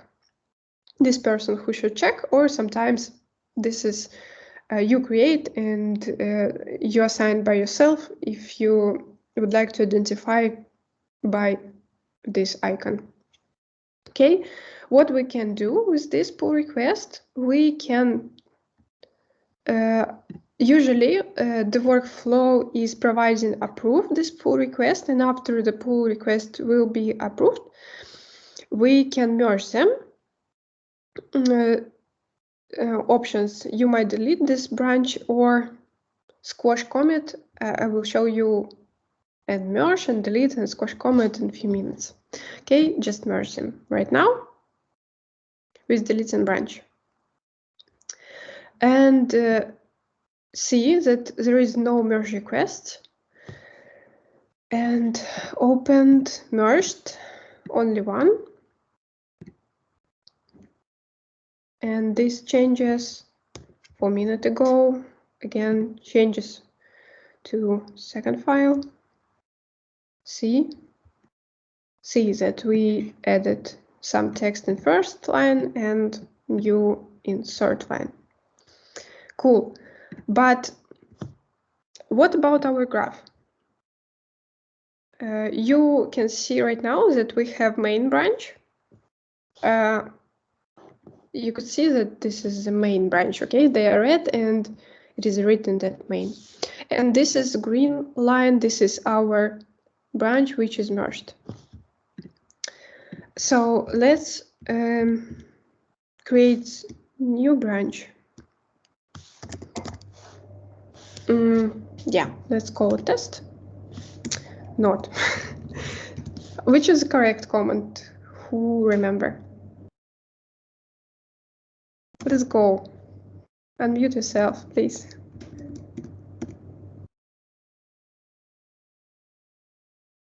I can't hear you. I don't know why. No one can talk something? Again, git checkout, dash b and the name of branch. In our case, it's test. Create new branch.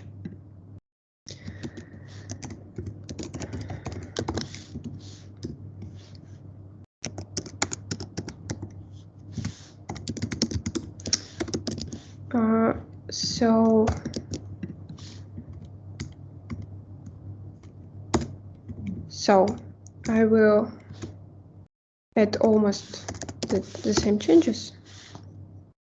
I would like to show you in graph again that we created a new branch which is called test. This is the main. Okay. Now it visually you could see this. Then git log. We know this command also, and what we can see here that our head is on test branch. Main branch, you know, it's not our head right now. It's a bit behind of our changes,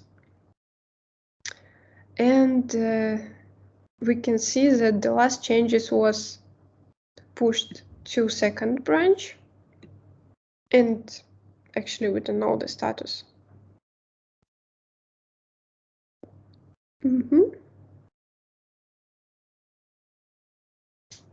Yeah, so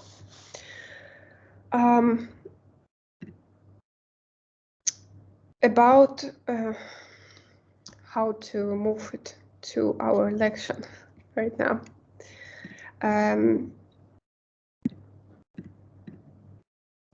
So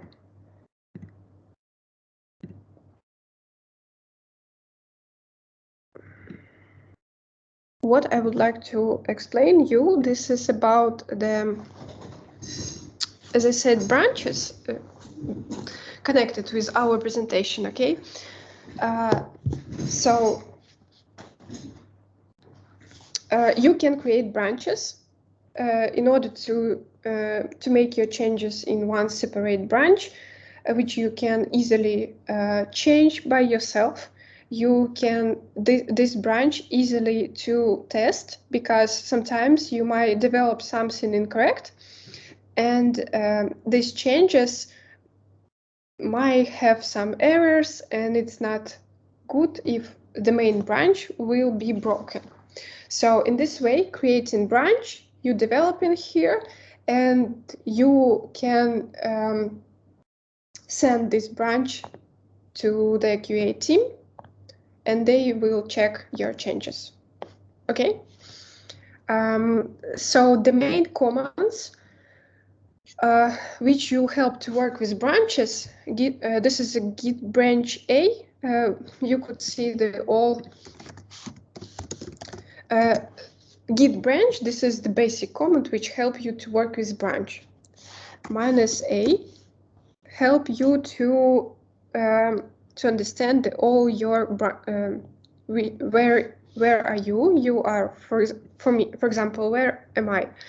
I am on test branch, which is marked green with, and also I can see that I have main branch, second branch, and test branch. They are remoted. In my local machine, I have main branch, second branch, and test branch. To be honest, I don't know where is the second branch here. I didn't remove them. Let's check. Branches, main, and test. Ah, I know why I have the status. See, I don't have here the second branch, right? We have only test and main, but in my local machine, I know that there is 3 branches, and it means that my repository is outdated, right? It means I need to update them.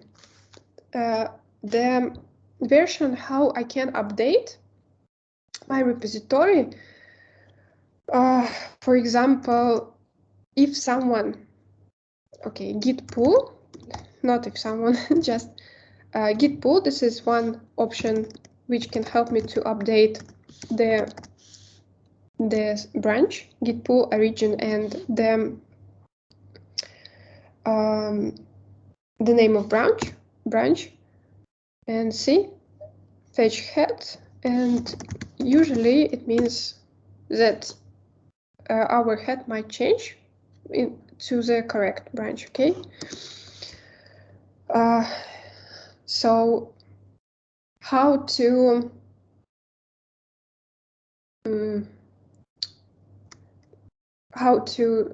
update branch and check branch A? We have the same situation because we updated only test branch. We didn't update the main branch, or we didn't check the status of our repository. And if we would like to check in which status our repository, what we can do? We can do checkout to the main branch and pull git pull origin main. In such command, git pull origin main, if I press enter, I will see that my repository updated. I can use git pull in master or main branch because usually by default the main branch we can easily update using git pull. Or I can go to the checkout test. No. Git checkout. So and this branch, and we will find right now remote. So there is a command which is called git fetch. Here, git fetch origin. This is a command which provides you the chance to check your remoted changes safely without merging your changes. What does it mean? For example, I and my colleague, we are working in two different branches, and we have also the third colleague who worked in my branches. And I know that we worked in the same files. For example, it means that I am in and my colleague worked in second.js. And we know that we did the changes, and we know that I added JS file and he added, after this is my second file, he added not JS file text, he added JavaScript file, something like this, right? So JavaScript file. So this is my change and this is his changes. But I don't know, but my computer and my Git, my version of the repository don't know about these changes. But we know that if, but because we talked with each other and we know that we have these changes, we know that we will have a conflict. So what does it mean? It means that we need to resolve this conflict. But right now, I don't want to fix some issue, and I don't need to get his changes because I'm working on my own changes in this branch, and I just decided to continue to work. But I need to check which changes was in this project. And the command git fetch helped me to check it without merging our changes. It means that my changes and changes my colleagues will not merge together, okay? Yeah. And git branch -a. No. How to do it correctly? Origin. Git fetch origin main. I think this. No. Okay. Actually, I shouldn't see this branch, but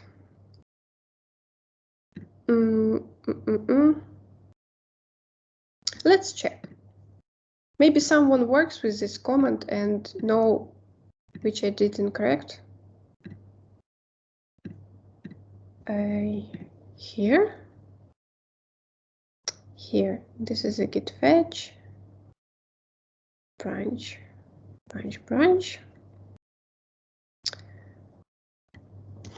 Yes, okay, again in English.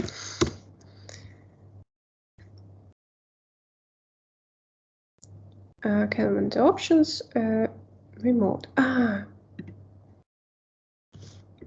Yes, origin. Так, remote.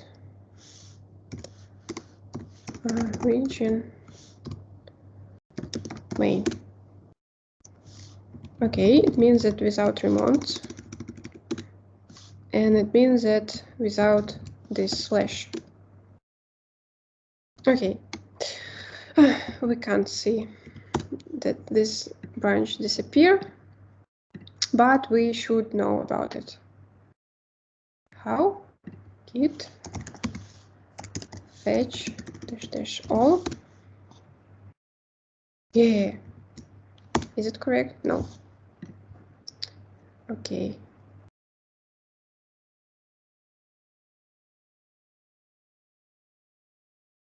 try git fetch dash p. Key. Git fetch dash p. Sorry, I didn't catch. Just you're breaking up. Git fetch dash p. Dash p. This command, right? Yeah. And what we will see? Or you're a good expert. Okay, so basically, I don't use git fetch usually. Why? Because easiest way to go to check out the main branch, and so git fetch, this is, as I said, simple, very safe variant to check your changes. But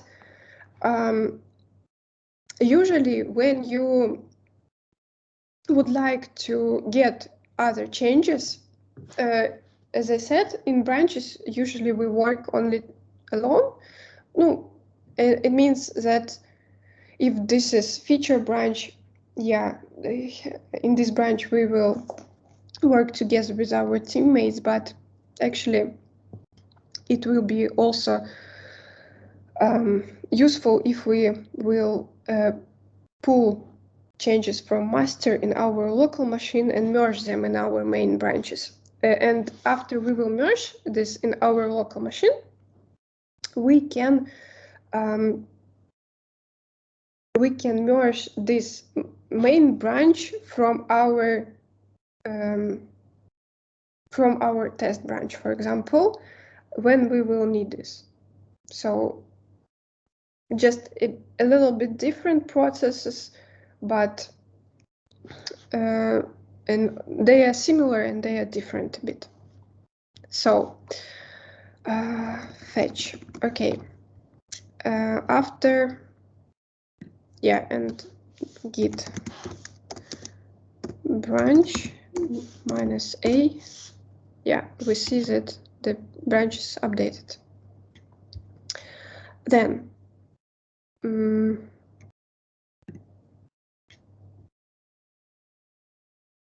I forgot the presentation. Yeah, here. So we will move to this a bit later. Git ignore, clone. This is basic commands. You saw this. I have shown you. Git log, you can. I prefer to use just git log and see the latest commits, but you should know that there is a lot of options, and you might check it by yourself. Okay, so git tag I will show you just a bit later. Git branches. So yeah, I show you how to create a new branch with checkout -b with branch name, but you also create branch using git branch and just put name. You can switch between your branches using git checkout and name of branch in which you would like to switch. And this is to command. Git branch -d small l or big letter means that you can delete your branch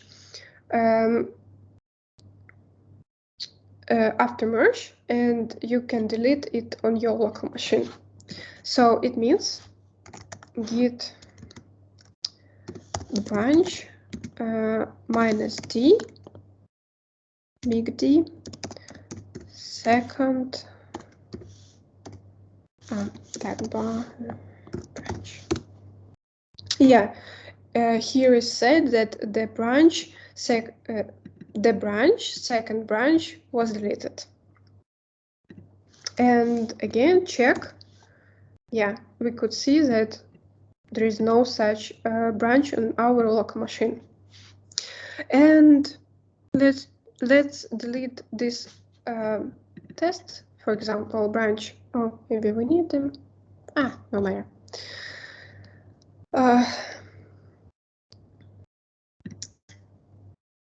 So how to delete remote branch? Usually we can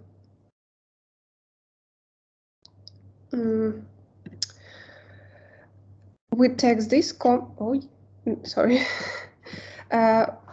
We put this comment git branch -d and test.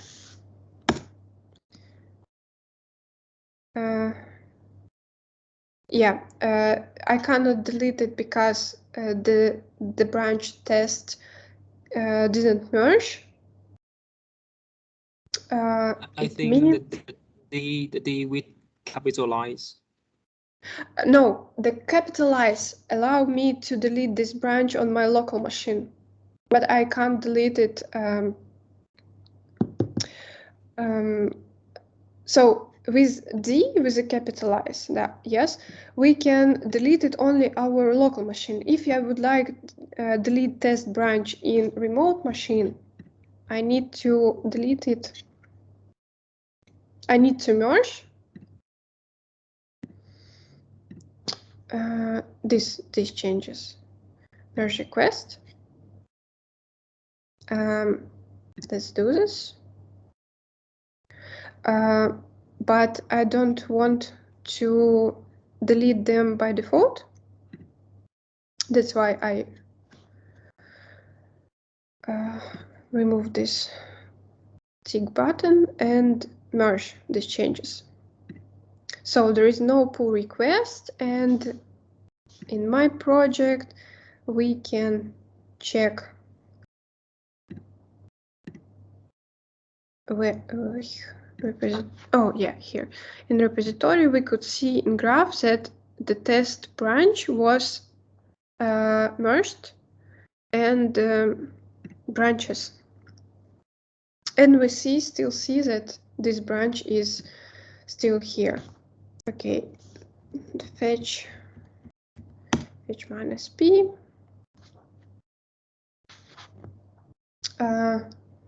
and git branch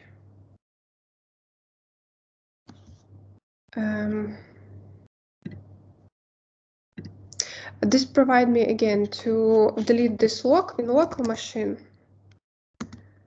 Okay, let's do this. Branch -d test git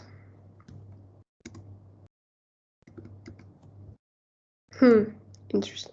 Yeah, git status and git branch. I will check where am I. I'm on a main and git pull. Okay, so no.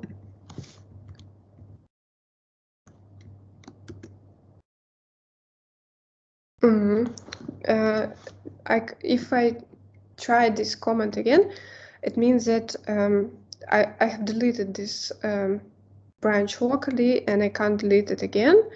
How to? Okay, I will text you in the chat, okay, about this comment just a bit later, or maybe someone can correct me. Do you know something about this comment? I think use this comment instead. Git. Yeah, I can switch, but git branch d test small with a small d. I'm not sure. You know, there is a comment which is not very usually we not use them usually, so I'm not really good with this. I need to check it, to be honest.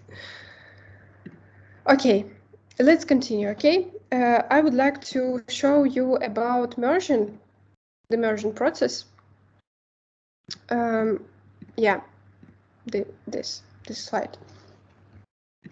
Just make them a bit bigger.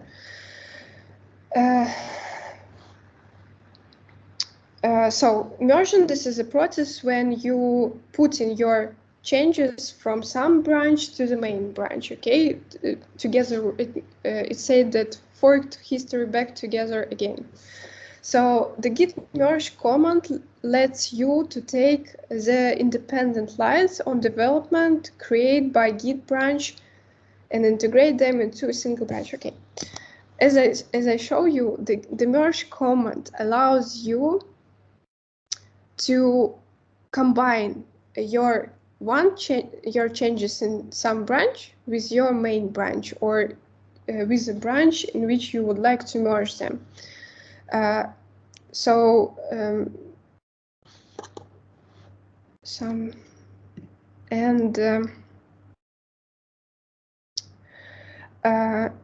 What I should say about merge again? Yeah, I know. As I mentioned, as I mentioned earlier, we might have some conflict. Hope you remember this, and this is very. This is maybe you might face in the first time with. You might face with the problems only in the first time, but then this is a very usual situation. And this situation happened if I said if I try to when I try to explain it, that, for example, in this line, this was our first message. I added this ending lines. This is ending text, and my colleagues add text in some other variants, for example, JavaScript file, not JS file. And we might face with the conflict when we will merge our changes. And in this situation, you will see such things in your file. It means that it means that from head to I would like to paint a little bit.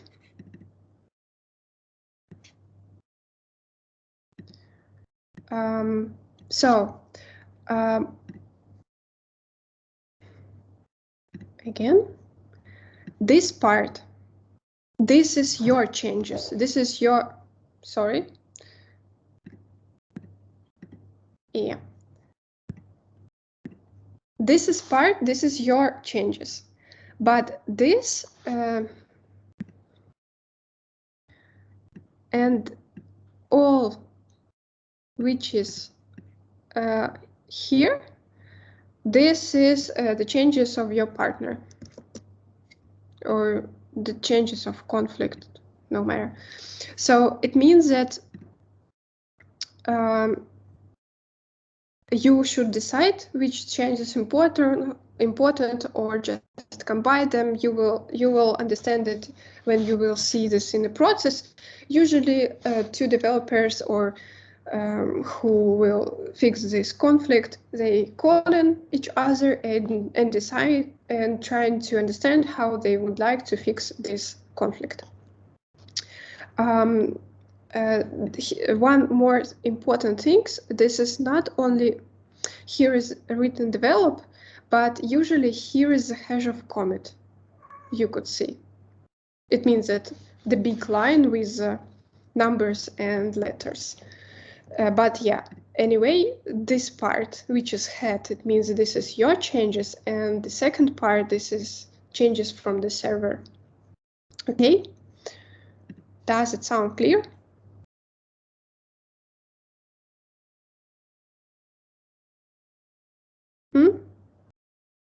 Guys? Okay. So after you will faced with a conflict, you will see in your command line what you should do. You will see the instructions. Basically, in these lines will be written that please solve the conflict, and after you will resolve the conflict, please add these files, and you will need to add a message to a commit and push these changes. Usually something like this. And also, I would like to talk with you about Rebase. Rebase, this is another option how you can merge your changes, but this is usually happen in just a little bit different way. For example, I would like to show you an example. So git status, git checkout -b. Let's use branch. Okay, branch test 2 git status. Why I'm still in main? Who knows? Okay, git checkout -b test 2.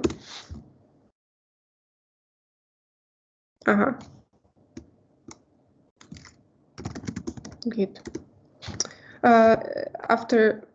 So I did this command git branch test 2 and status show me that I'm still in main branch. And I thought that I decided that I didn't create this branch and tried to do this in a second way. And here the system tell me that the test 2 is already created. So it means that you don't have to use -b because we create again. Yes, you're exactly right. So I just need to twice check out. Just check out the branch. So the differences between git branch and name of branch and the command git checkout -b with name branch.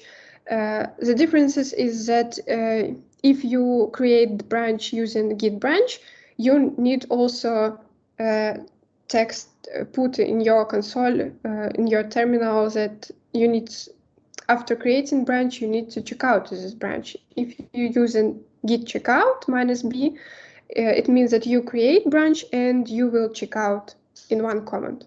Okay. So I'm here. Seems like I'm here. Yes, I'm on a test 2. Oh, and I would like to do something here. Okay, git commit double adding 1, 2, 3, 4 times line in hello world file and push them.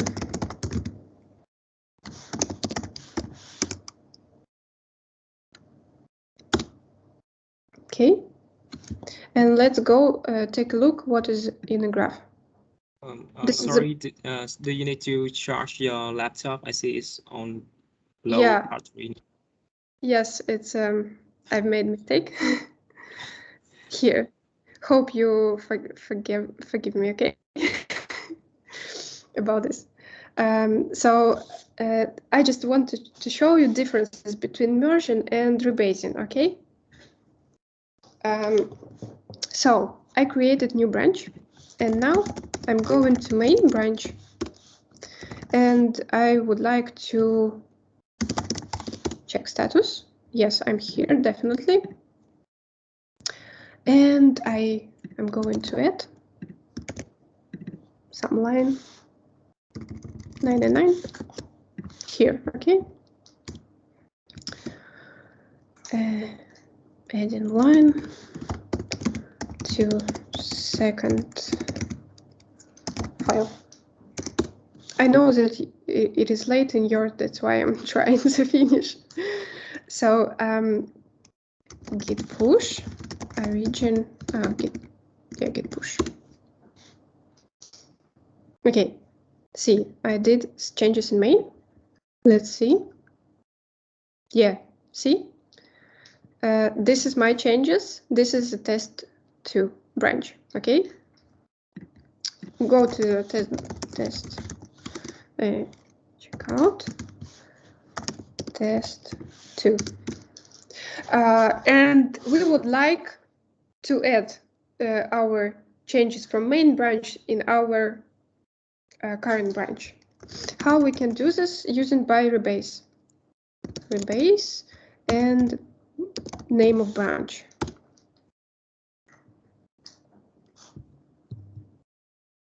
Seems like it's okay.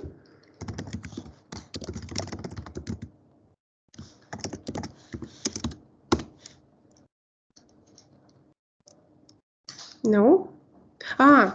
Yeah, and it means that after rebasing your changes from some other branches, you cannot just push your changes. You need to push with a flag F. It means force push.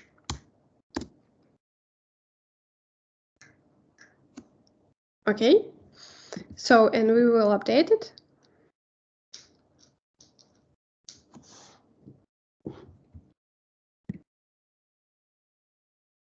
So, and right now we see that our branch, the changes in our branch again is up to the main branch, right?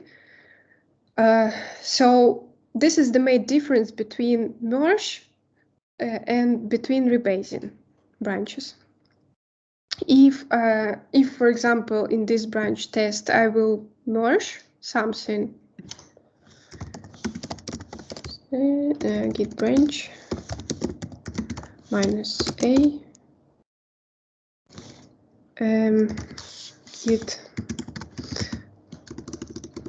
git checkout -b. Oh no, not -b, git checkout main, git pull, git checkout test, and I will git merge main. See, right? Git push origin test. So what I did here, I would like to show you the differences between rebasing in some branch and merging in some branch. Okay, so in order to show it to you, in test2 branch I did rebase, and in test branch I did merge. Okay. And right now, first, see that git push origin test is allowing for merging. But if I rebase some branches, I cannot do just git push. I need do git push force. Okay. So I need to show you right now it here, but it should be something like this. See. This is what we did, and I merged it. And because we didn't delete this branch, I can add in this branch some changes from main branch. And this is how it will look in real situations. So if I would like to merge, you will see such.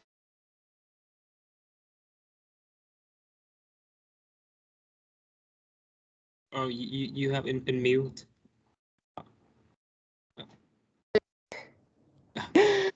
Yeah, so what I would like to show you in this case, I don't know where you can't hear me, but hope from the part where I try to describe you the situation which I would like to show you. So once again, in test2 branch, I did rebase from main branch, right? And in this branch, which is called test, I did merge in order to show you how it looks in your changes. On the graph, it looks like each time when you will merge into your branch, some changes from main or from other, you will see such lines and such merging arrows, okay? But if you will rebase your changes, you will see that your changes is always up to your main branch, destination branch. And it will be beautiful, may I say like this. And it's easier to understand what is going on in your branches and easier to resolving conflicts and to keep your branches in updated mode. So, and about the presentation. And maybe something I forgot about this.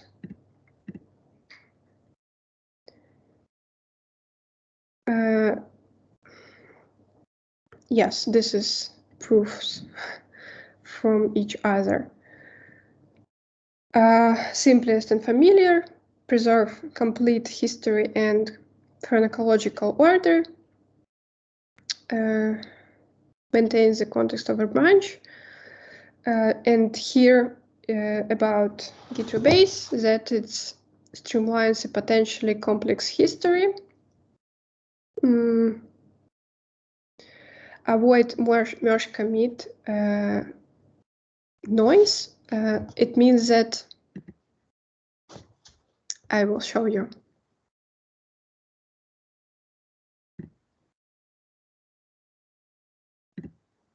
So here we have two branches. We can check between them. And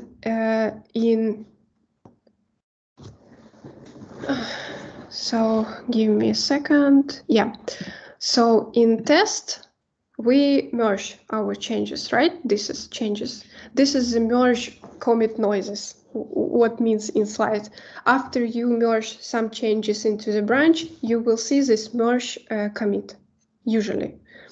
And for example, here in test 2, we just added these changes and that's all, without any merge comments.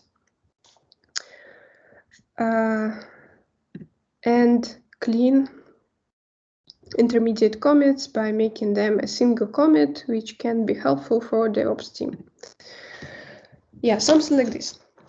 And do I have something about Rebase? Yeah, that's, sorry, I need to turn on charge. Okay, done. So this is the main differences between merge and rebase. This comment you need to merge your changes or to update your local changes, okay, in your computer. So also, what I need to tell you, I would like to tell you about the version of commands which help you to revert or change your somehow changes, and tags and stash. Let's go to the stash. It's easier to explain. As I remember in slide, just a bit wider range of these comments was about stash. Maybe not in this presentation, but anyway, I will show you because this is, for me, this is very useful and no, it's often for used command. For example, let's do just something like this. Just imagine that we are working in this file and made some changes here. And for example, our colleagues tell me, Kate, I need that you fix some issues. This is very important. You need to do this right now. You can hold on with your current changes and please fix it just right now. I say, Okay, no problem. And you don't need to worry about will you lose your are you losing your changes or not? Of course, you if you are working in some branch, you can commit them, then revert when you will continue to work with the branch and continue to work. But also, we have such command which is called, stash, and this command allows you. I will clean for just some. How to clean it? Clear. Clear. For example, you can stash them. Git stash. The command is simple. Just git stash. See, no changes. Git status. No changes. Where is the changes? Your changes in stash memory. See, stash 0 and no message, but as we can see, we have a few options. We can stash branch and call them somehow, or a moment, drop, show, list, save with commit with a message. Usually I just hide in them using stash, and this message usually will get some last message from your latest commit in your branch. For example, if I add something here again, and I will hide it again. Not correct command. Stash. Check, nothing, and stash list. You will see that we have two stashed changes. They are you can identify them by this, or try to change this commit message. And also, so the main thing is that they are started from 0, and you can unstash them using command stash apply, and we will see them again. Or, oh, by the way, I can revert them, and I still see them in stashed memory. And also git stash apply, and I can apply the stash, some specific stash which I need right now, and you will see that I have the second variant. To be honest, this is the very first variant, right? So when we stash these changes first, this stash has been with 0 number, but when we add additional, and he started the first. So this is about the stash. And also about reverting our changes. In which branch? Let's check in a test. Oh, good. This is a good. Let's show which comments we have here. So, what is here? Just changing, merging changes to files. Second files. Okay, good. So, for example, you have such situation when you need to develop something, push in your branch, and understand that you don't need these changes because they are broken something in your current changes. What you need to do? You need to revert your changes, right? And you can do this in two ways. You can revert them in hard mode, and it means that you will lose them almost absolutely. And you can revert these changes in soft mode, and it will mean that you will you might fix this issue in your newly added code. Just oh, sorry. Now I will show it how to do. So, for example, git reset -- hard. So, and after the hard, you need to tell how many commits you need to revert back, or in which commit you would like to be. So it means you would like to be in this commit. You don't need the first two, right? It means that after hard you should use this hash.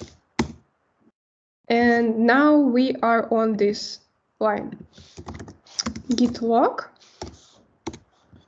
and changes to second file. We are here. That's what we want. But your colleagues came to you and told you that this changes was okay, which you removed these changes, right? This is just a merge commit. This changes was correct, but you need to fix only one thing, and which is a really interesting thing, that you didn't push your changes into your local into your remote repository. What does it mean? It means that you can git pull. You can do git pull.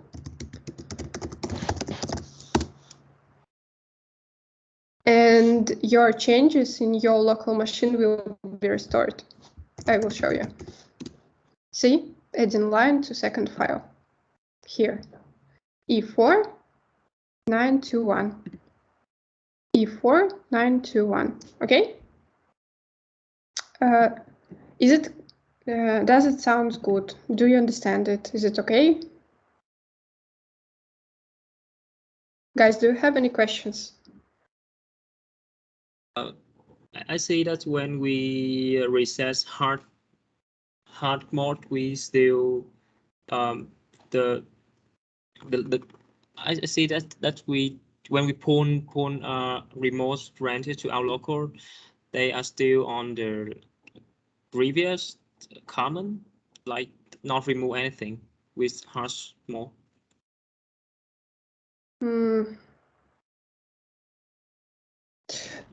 Sorry, not understand exactly.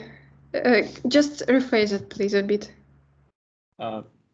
So I understand that if we do reset with hard mode, we are trying to remove some latest changing. Yes. And then we will pull from the remote server to our local. And I think then the result need to, and I don't see any trend in our local when we pull is. I don't know if I missed that thing. No, so let's see. So maybe I switch, but what I would like to say is that if you you don't need this commits, okay? This two commit. I'm not talking not this two, this one, okay? And you would like to reset them, and you might reset them in hard mode by jumping to the correct commit, right? You do this, and you need to, for example, but when you revert them into your local machine, it's only local machine. Okay, this is not directly connected with a remote machine. It means that when you do something locally, only after you push your changes, these changes will appear in your remote server. But before you didn't push your changes, these changes only into your local machine. And if you reset something, it means that you revert it only in your local machine. And if you would like to push it, you need to push it, and then you will see it on your server. If you reset some changes in your local machine and you would like to push them, you need to push force. And so, for example, I reset them and update, and you will see that the changes are still here. It means that I didn't push my changes, okay, to my repository. But right now, I'm send it, and you right now will not see these changes. See? So, what does it mean? It means that while you didn't push something to remote repository, you might revert these changes, reverted changes using git pull. You might restore your changes. So sometimes it's happened. That's what I would like you understand, because when I started to learn this command git reset, it was scary for me because seriously, you think that you might broke something in repository, but it's not so big issue. And by the way, I will not focus on this, but even if you push your changes, you might restore your changes somehow. As I remember, you need to find these changes in commits, in all commits in your repository, but you can do it somehow. Not in all cases, but it's possible sometimes. For example, someone from your colleague do not pull these changes, do not pull the repository still, and it means that in local repository of your colleague there is these changes still there is these changes. It means that you might restore this. Okay. And we see that there is a for commit here, and let's take a look at the second option, which is soft mode. To be honest, usually I like to use soft because using soft you might change the commit message or fix some issues. Or for example, you can squash all these commits in one. There is a command git squash. I will not show you here, but you should know that git squash allow you to merge this commit into one, and when you will merge this branch to master, you will see only one commit. But you could do this also command using command git reset soft. Let's take a look at this. Git reset, the template is the same, git reset ---- soft. And so here I use hash commit, but let's see another option when I will reset using head. Okay. So head 1. Okay, let's check the status. You could see that the changes is reset in second file. You cannot. It means that this commit is resetted in your local machine, and you might fix something here. You could see what was which changes you did in this commit, and fix something like this. Okay. And again, git status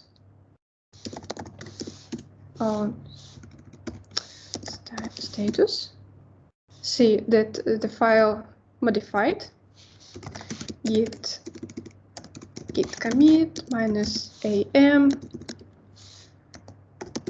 changed file to git push. Again, git push force. After you resetted something, you need to push. You need to do push force.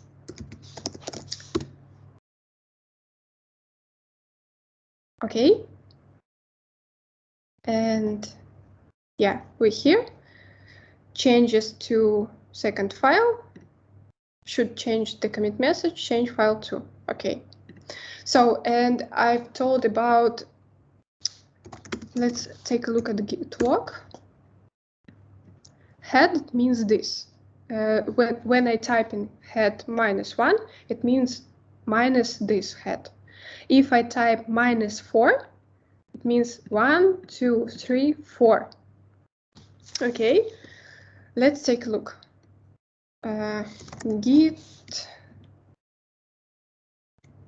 reset. I will reset 3 commits. Okay, git status. Something happened in second file.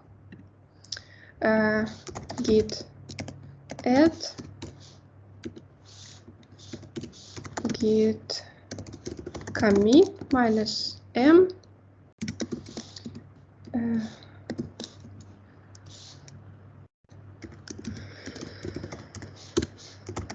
Git push origin. I've missed force. Origin test. And C -3. So it means -3. It will be 3 commits, right? Now I'm here. Yeah, I was there. And 1, 2, 3 here. 4, it means 1, 2, 3, 4, and you will be here. It means you will not be here. It means that you will reset 4 commits this, and you will create new commit. So let's take a look.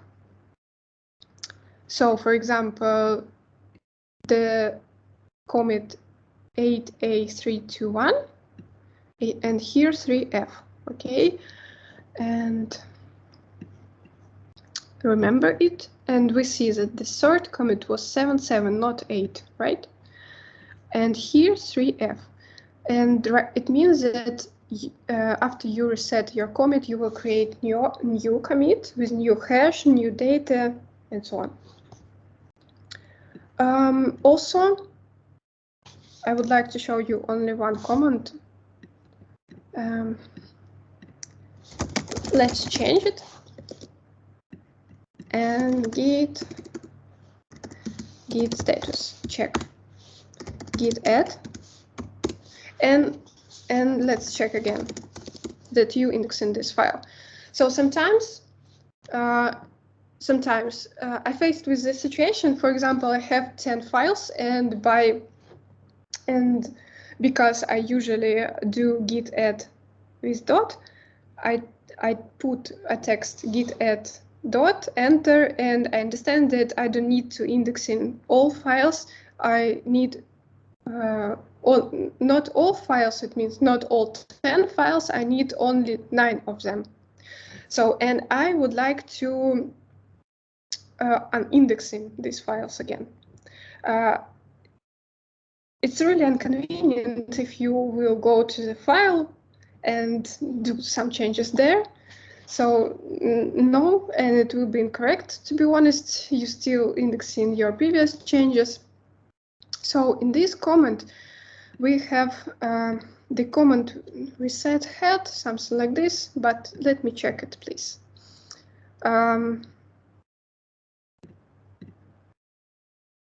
No, not mentioned here. Git reset head, something like this, definitely, but I don't remember exactly. It's hard, no. Oh, okay, not reset revert.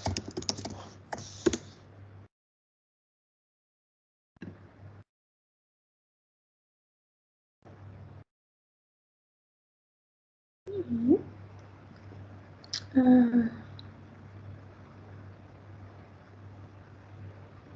no, it's incorrect too.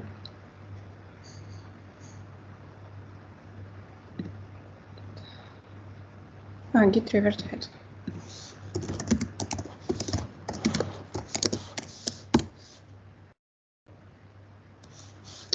Git reset. Let's try it this way. Yeah, git reset head. So, and if you try to check them, this will be red again. About the revert comment. Okay. Reset revert. As I remember,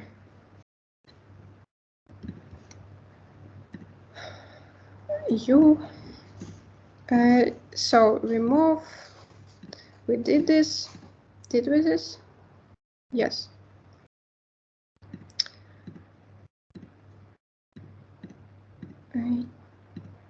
Okay. Yeah, we don't have revert, at least here. Okay, and the last command, which is lost, this is git tag. I will show you it in a GitHub repository, okay?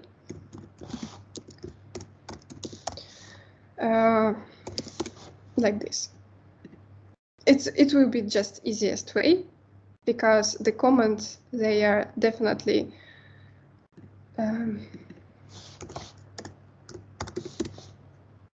exact, which we have. I will show you.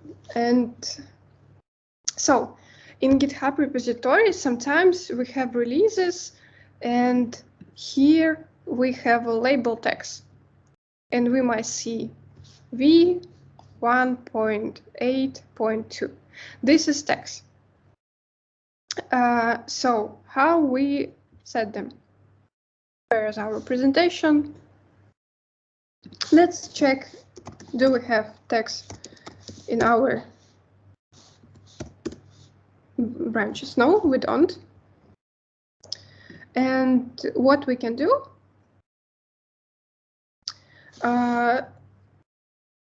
So we might create them. Okay, let's use this presentation. Git tag. I don't remember exactly the flags. Yeah.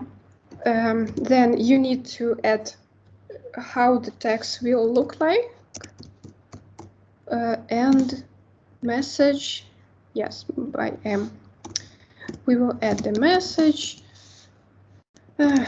very first tag, git push,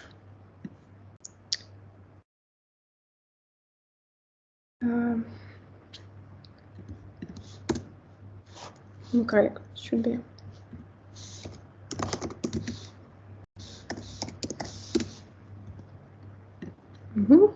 And we'll check.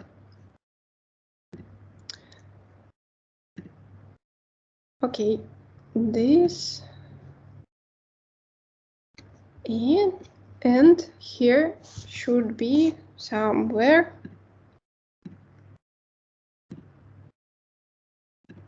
how we can take a look this text.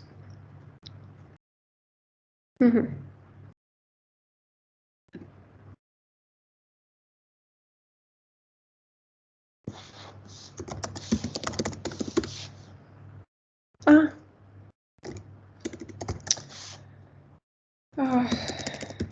add, git commit,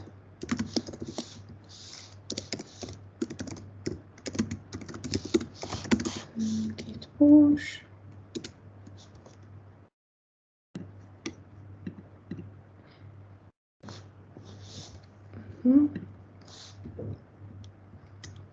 So check, do we have text? Yes, we have them.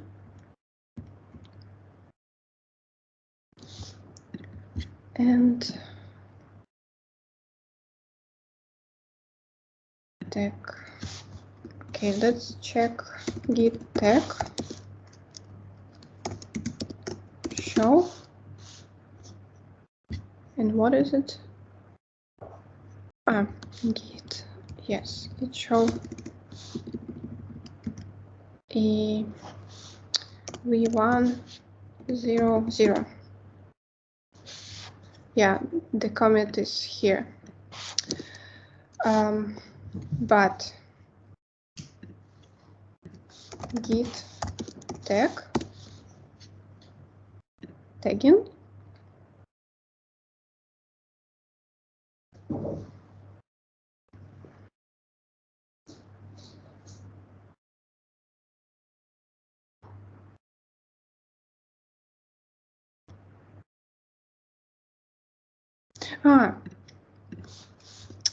Once again, don't remember exactly how to push them, but you should push them using the tag. So it means if I will push the branch, I push only changes. But if you would like to push the tag, it means that I need to push the version of tag 0 0. Yeah, finally, that's how it should look like. And tags.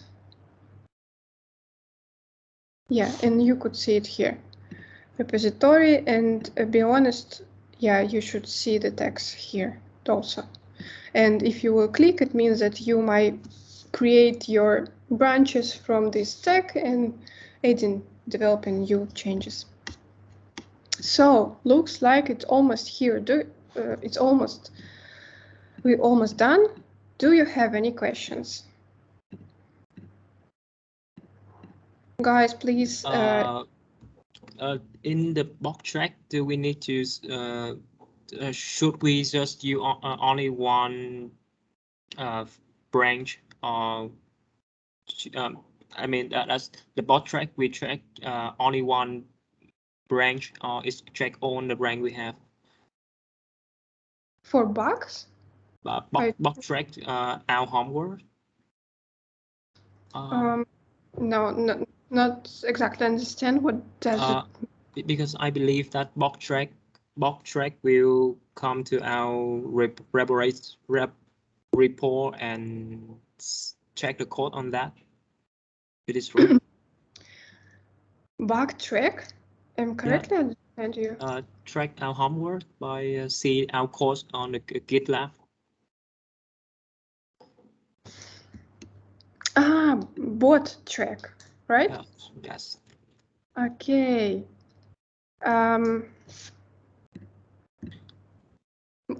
Project information members. See, are you talking about this? Yes, and I don't know. And I mean that bot track track only one branch, or is we scan all the branches we have? No, I think I'm not sure, but I think that I'm thinking that the bot should track all your repository because it's not for only one branch, it should be for all repository. If there is an option, let me take a look at this. Invite frontend or end. Let's have a look at this. Invite members. What is written here? Maintainer settings member invite team account to project members. Maybe here, and it should be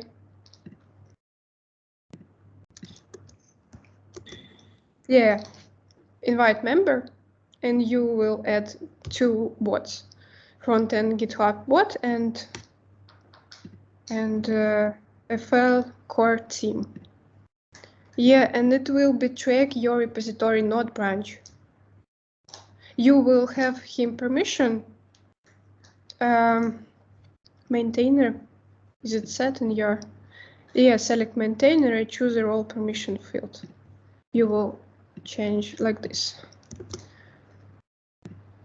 It should look like, and here the second bot, okay? You will press invite and it will be fine. Usually, if you add or invite someone, you will invite him for all project. If you would like to do not allow him such permissions, for example, you might allow him merge some changes to master branch, to the main branch, or not do this. So this should be here. And sorry, maybe I interrupt you, but I forgot about one interesting thing about creating repositories. Here, right? I've talked about HTTPS, right? We clone this using by HTTP. Here there is another option in SSH. Here should be option, to be honest, how to how to add SSH to your computer, and you will not be able to do this initializing process while you creating new repositories in your GitLab account or GitHub account, no matter. You will see the instructions somewhere here. In all, everywhere there is such instructions. Yeah, SSHKC. I will highlight a few options, okay? Hope it will be helpful for you. In this field, okay, not like this.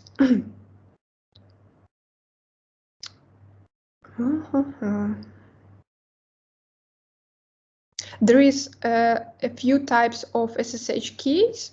For example, in my experience, I created only the first option, which is 25519.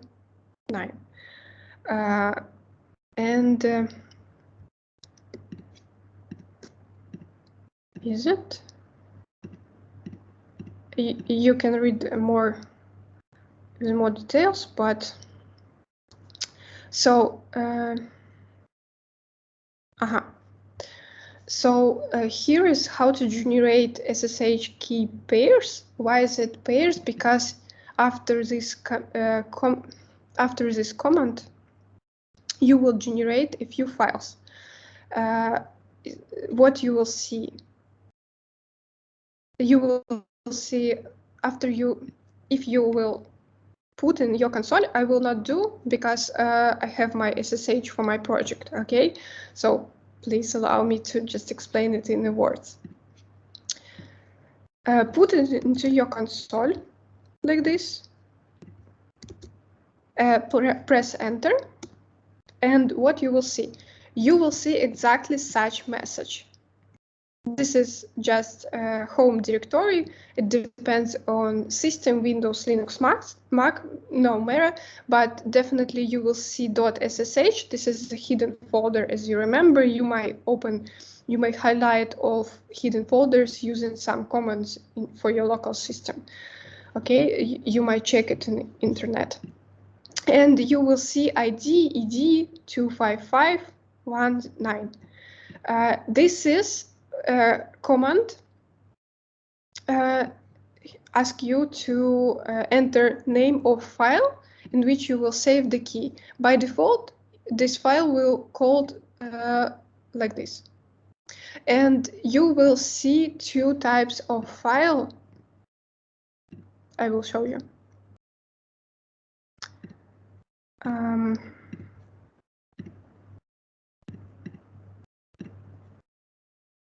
Here, SSH, and I have this is one set of file, and this is oh no, not like this, and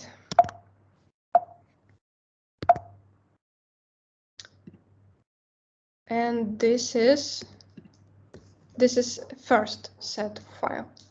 So what does it mean? I'm so sorry, just a moment, please.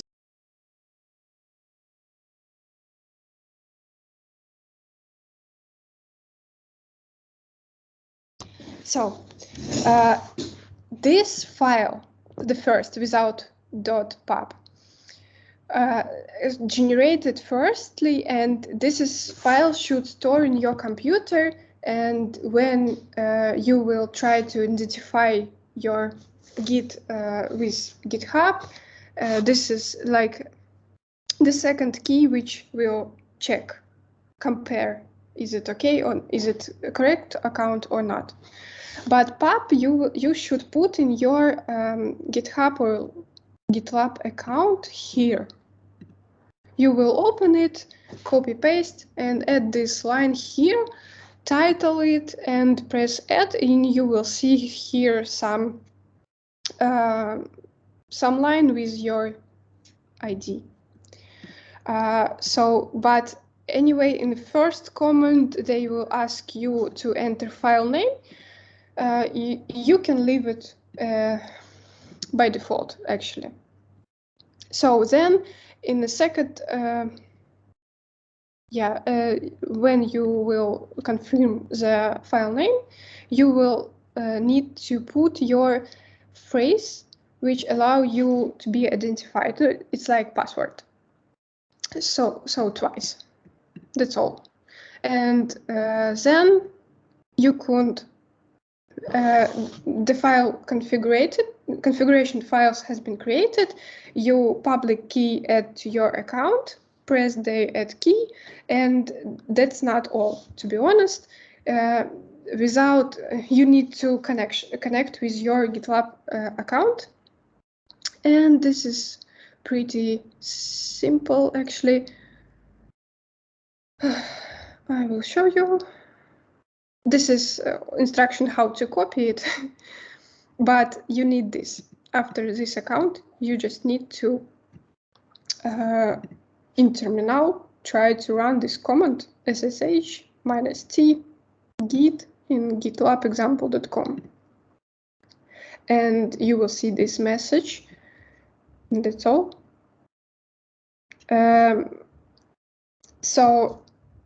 About this line, for example, let's imagine that you are working in, you are working in EPAM. Okay, and EPAM has his own GitLab account, which is called gitlab.epam.com. To be honest, I don't remember is it GitLab or not, but yeah, gitlab.epam.com. And it means that when you put this SSH to your account, you need to, after this sign, put your account destination. Sometimes it might be changed. In your case, just try it now. No. Try to do this. Okay. Hope it's useful for you. How to check anyway? How to check which is here? You just put this gitlab.com.